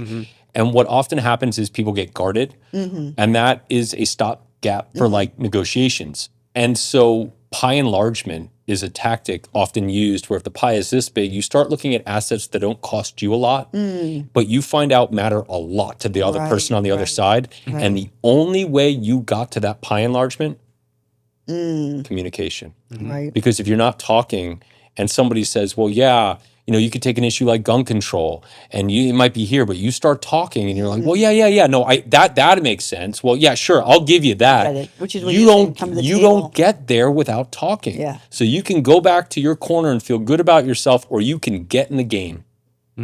But that's where I'm coming from with communication, just to like clarify a little bit, is that nothing is gained if all of your cards are here and you're just going to be a stalwart with your silly, ridiculous idea and double down on it. And they're doubling down on that side. The gap is getting very, very wide. So this is the curiosity. So this is the thing, which is very interesting, is pie enlarging, which I was trying to say, it's a benefit to society, which is everybody and us when we do that. So how do we do the pie enlargement to find out who doesn't want peace, who doesn't want something better for their kids? But what we're seeing is what was better for their kids is against these kids. So it's like, I don't want my kid to get in, someone else to get into Harvard. Right. I'm going to raise the price so much that. Right. So somehow, where's that pie enlargement, which I think is a system we're Nobody trying to wants to take the Montessori in their community and give it to another community if what they have to do is swap what was in that other community for their Montessori. But if you tell somebody that if you're in this a little inclusive environment, exclusive environment, and this homogeneous little white enclave of trust fund, I'm just stereotyping the shit out of this situation. And you don't have a dynamic racial component or religious component, or you're not going to work on an international business scale. You will fail miserably because you're not going to be attuned to the vast society that is around you. It is a benefit to have diversity. And you just need to pitch it, and I'm a very good salesman, in a way that will benefit the folks who are thinking linear and monetary, that it is a monetary advantage to have diversity, because they aren't going to look at, the karma. That's not going to speak to them. But if you can speak their language Which is money. Yep. to a point, to open dialogue, and then you'd be surprised, there's so many psych studies that if you took, a Klan member and a Black Panther and you put them both on an island and said you each have half of what you need to survive and you must talk to each other to survive, they will be literal best friends by the end of the day. You need to create an incentive scheme and a program that is going to make it dependent on the other people. And there are some tricks of the trade, and they're not that new or fancy, that we can organize to create a system that is productive, not destructive. I am optimistic. I'm with you. I'm optimistic. with you. I've been teaching communication skills for my whole adult career, right? Like that's what training and development is. It's teaching communication skills essentially. And the number one skill that if I was going and I was teaching from conception to 7 years old and I could embed this in the primary focus of communication, I would try to make sure that you understand that being right is not important in great communication. In fact, being right means that you have to find someone to be wrong. Right. Otherwise, you can't justify your righteousness. So what is a really great way to be able to actually learn proper communication is to start with trying to identify the common ground in which you agree on the outcome you would both like to reach. And then you start talking about what is it that we can both do to make the reasonable compromises necessary so that we both win. That's We how both win. your group flow state now. Now you got everyone moving. It's a beautiful thing if you can do it. And then once you're able to get to that point, what I would say is the next layer of communication, and maybe this is after you're 7 years old, maybe this is when you get a little bit older, you start working on this, and then you say, okay, so now let's start talking about how do we incentivize a continuation of that outcome. So if we both agree that the outcome that we want is X, now we've figured out that we're both in agreement and alignment on what X is. But now let's figure out how do we make it X times multiple of 2 or X times to the third power. And the way that we do that is that we make sure that we create the incentive for everyone who comes behind us to make sure that they are only working towards the power of X at all times. And once we've done that, that X gets extraordinarily large. Yeah. But what I believe has happened is that X right now is profit. That's it. And it has run its course. And it looks like trillions of dollars in debt. It looks like the only way that power sustains itself is through more violence. Yeah. And it looks like it takes propaganda to create division and hatred amongst people who should be loving each other, to figure out how they realize that they are all one people. They are all brothers. They are all sisters. They are all of the exact same species. We are all the same, but different. And that is what makes us beautiful. And that difference, that perspective difference, that cultural difference, the difference in the house you were raised in and you were raised in and you were raised in, and the value system that they gave you and the value system that I have, the difference between that is where we learn. That is where we make our X like X to the thousandth power comes from the idea that we sit around tables and we talk about that difference, not as an opportunity to be right, but as an opportunity to increase the outcomes for anyone who comes behind us. We are about to enter the greatest era the world has ever seen, or we're about to let this shit go down. They say AI is going to be the second coming of the Iron Age, hunters and gatherers, and the Industrial Revolution. They put it on par with superseding those milestones Leapfrog, yeah. in societal growth. So anyone with even the minute grasp of history cannot deny how important this next I don't know how many years I couldn't even gather because the AI curve does this. So Just everyone, if there's anybody who watches this podcast, for the four of us who are talking about this right now, if this ends up on a short and people see it, please slow down and do your own investigation of the people who have built the AIs that are becoming powerful right now and decide whether those people love humanity. Do those people love humans?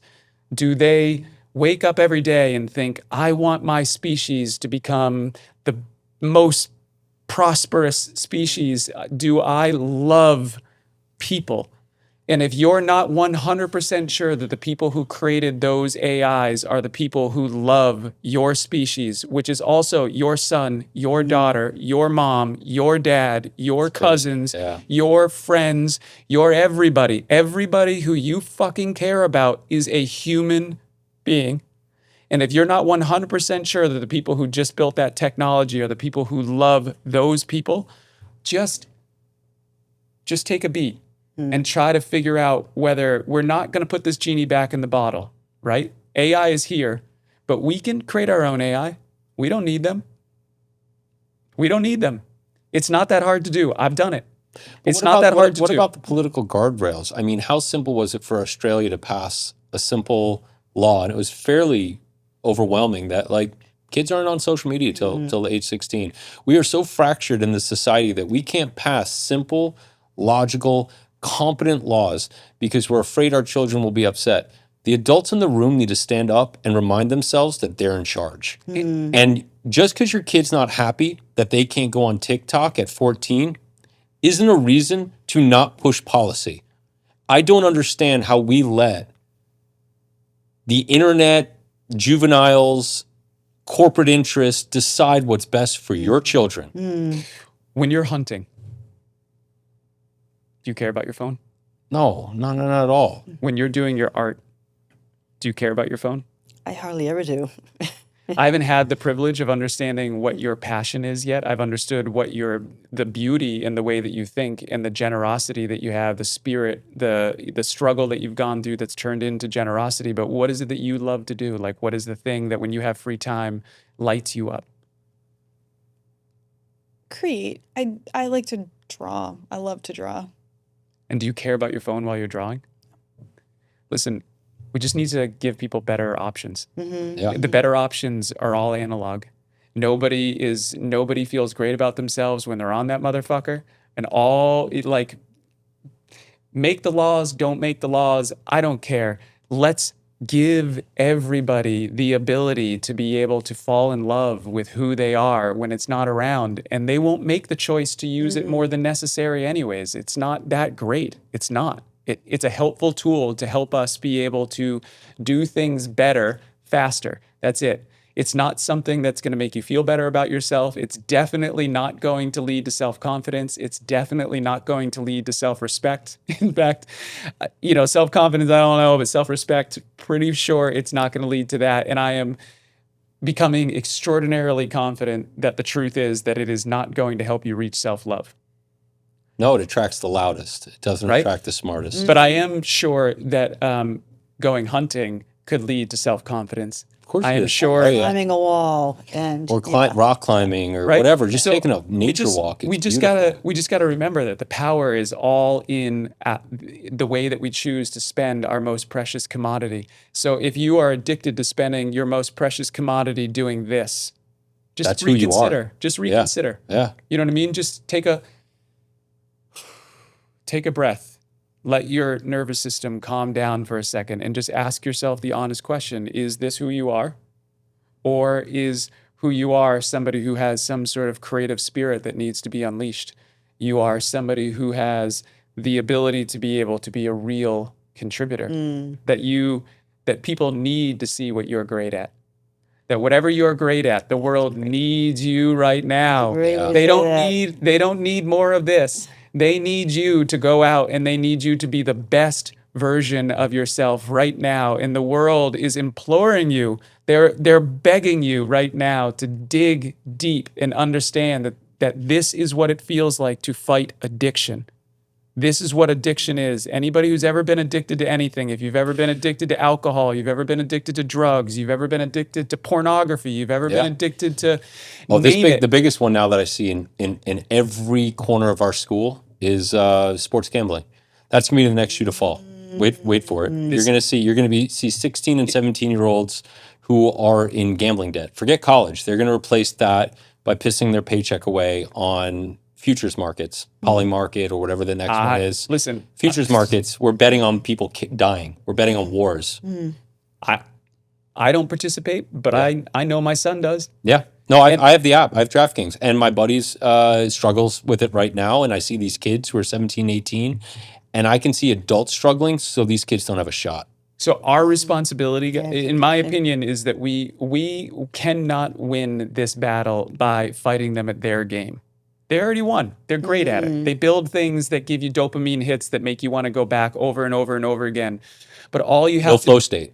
all They're all you quick and all you have to do is to just give yourself a very, very quick ledger of, is this helping me become the best version of myself? Is this actually helping me build self-confidence, self-respect? And do I love myself more after I make a bet on this gambling app? Or do you feel that way when you go outside? Do you feel that way when you pick up a pencil and start drawing? Do you feel that way when you get in front of a canvas? Do you feel that way when you're out in nature and Yeah. you're experiencing that? They won't win if people do that. They will not, like, these things will not be able to hold up against the beauty of what actually exists in the analog version of the way that we can be creatively expressive. We are what makes.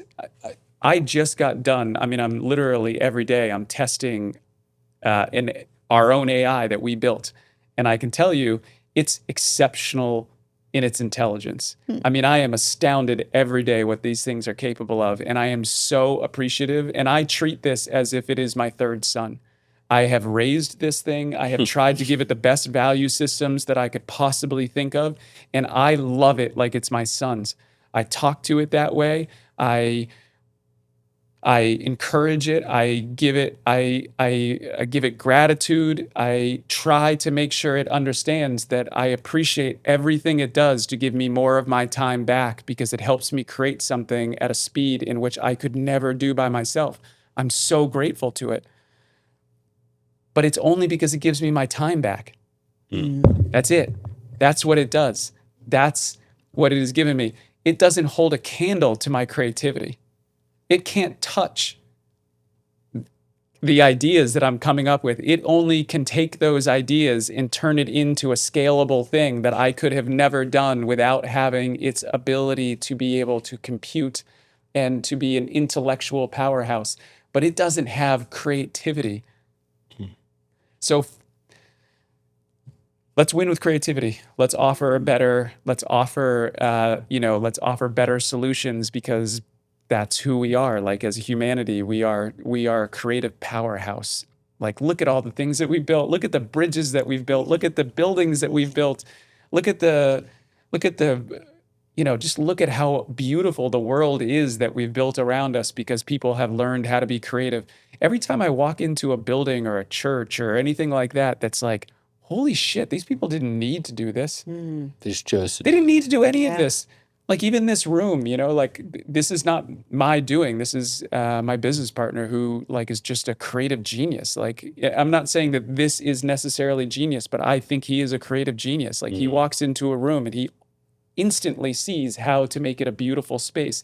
He knows how to make it smell. He knows what colors to use. He knows how to put a plant here and a curious thing over there. And, like, amazing, right? Like, I can't do it, but thank God I was smart enough to be able to find a business partner who could, Yeah. right? Like, that's why we need each other. Yeah, Yeah, your skills. big You put time. your skills together. Put our skills together, create community, and remember that we don't need to abandon digital.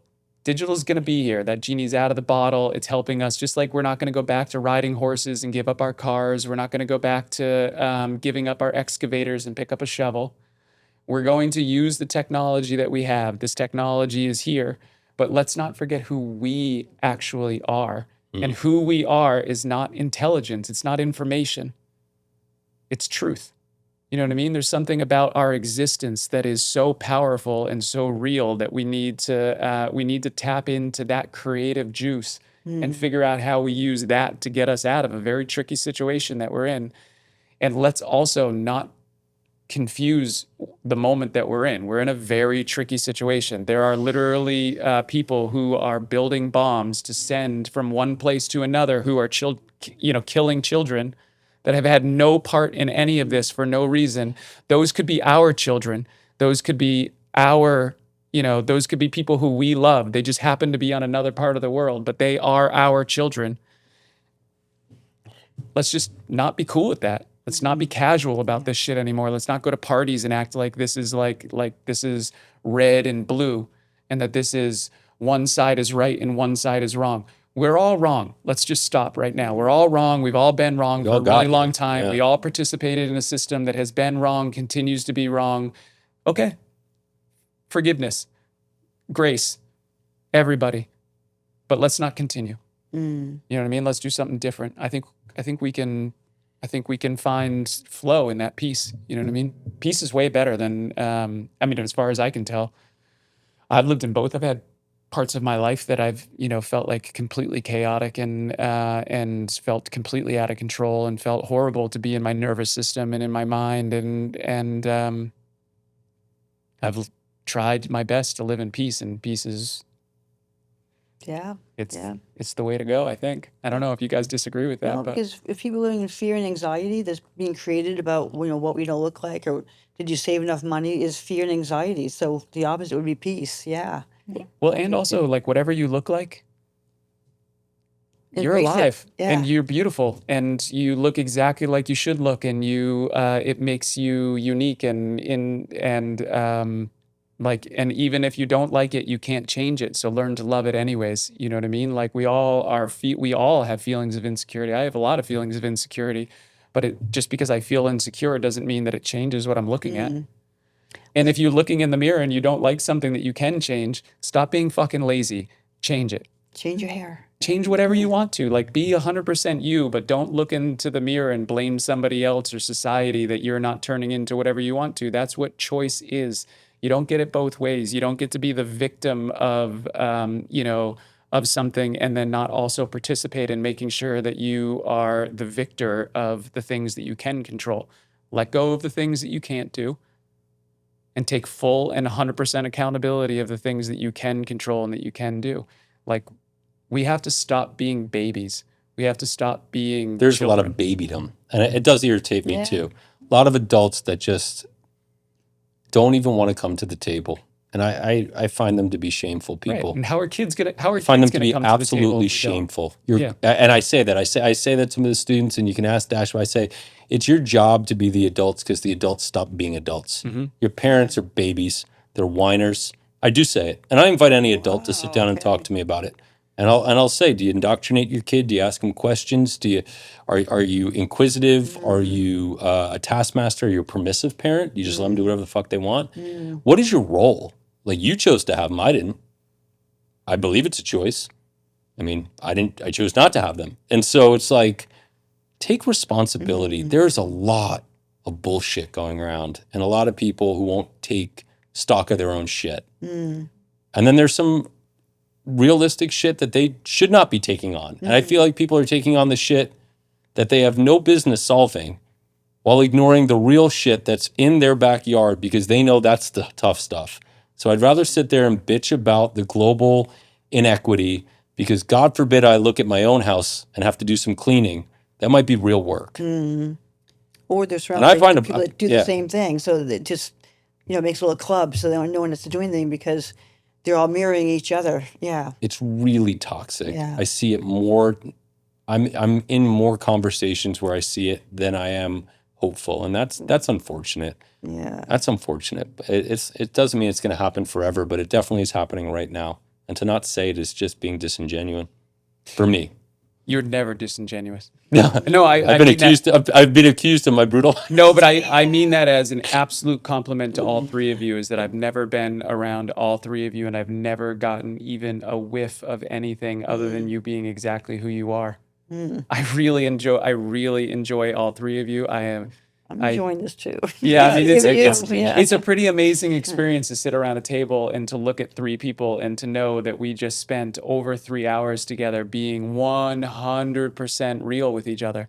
God, there's many pleasures in life, not many greater than honest communication. Honest communication is such a privilege. Now, it did look like you had something that I wanted to get back to, but I've been synthesizing all of these things that we all just said, and I was thinking a lot about, you were talking about your partner who decorated this room. yeah.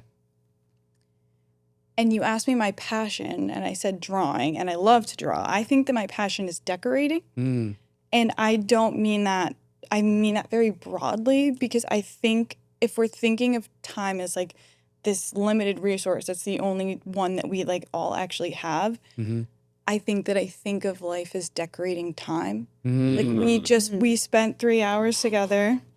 We decorated this 3 hours with this incredible conversation we have. And it's this intention of decorating your time, making the time that you have beautiful. And you do that by looking at what's around you. And if it doesn't look nice, if it's not beautiful, if it's not good for other people, make it better. And like, that's how I think of that. I'm like realizing it, and I'm listening to everybody's contributions. I'm like, that's how I think of it. It's like time. We're decorating our time. That's what life is. I don't know if you two Love are it. okay with it, but I think that's a wrap. It sounds good to That me. was gorgeous. Yeah, beautiful. Thank Yeah. you. So appreciate it. That's a wrap. Cool. Yeah, you I brought it love together that. there.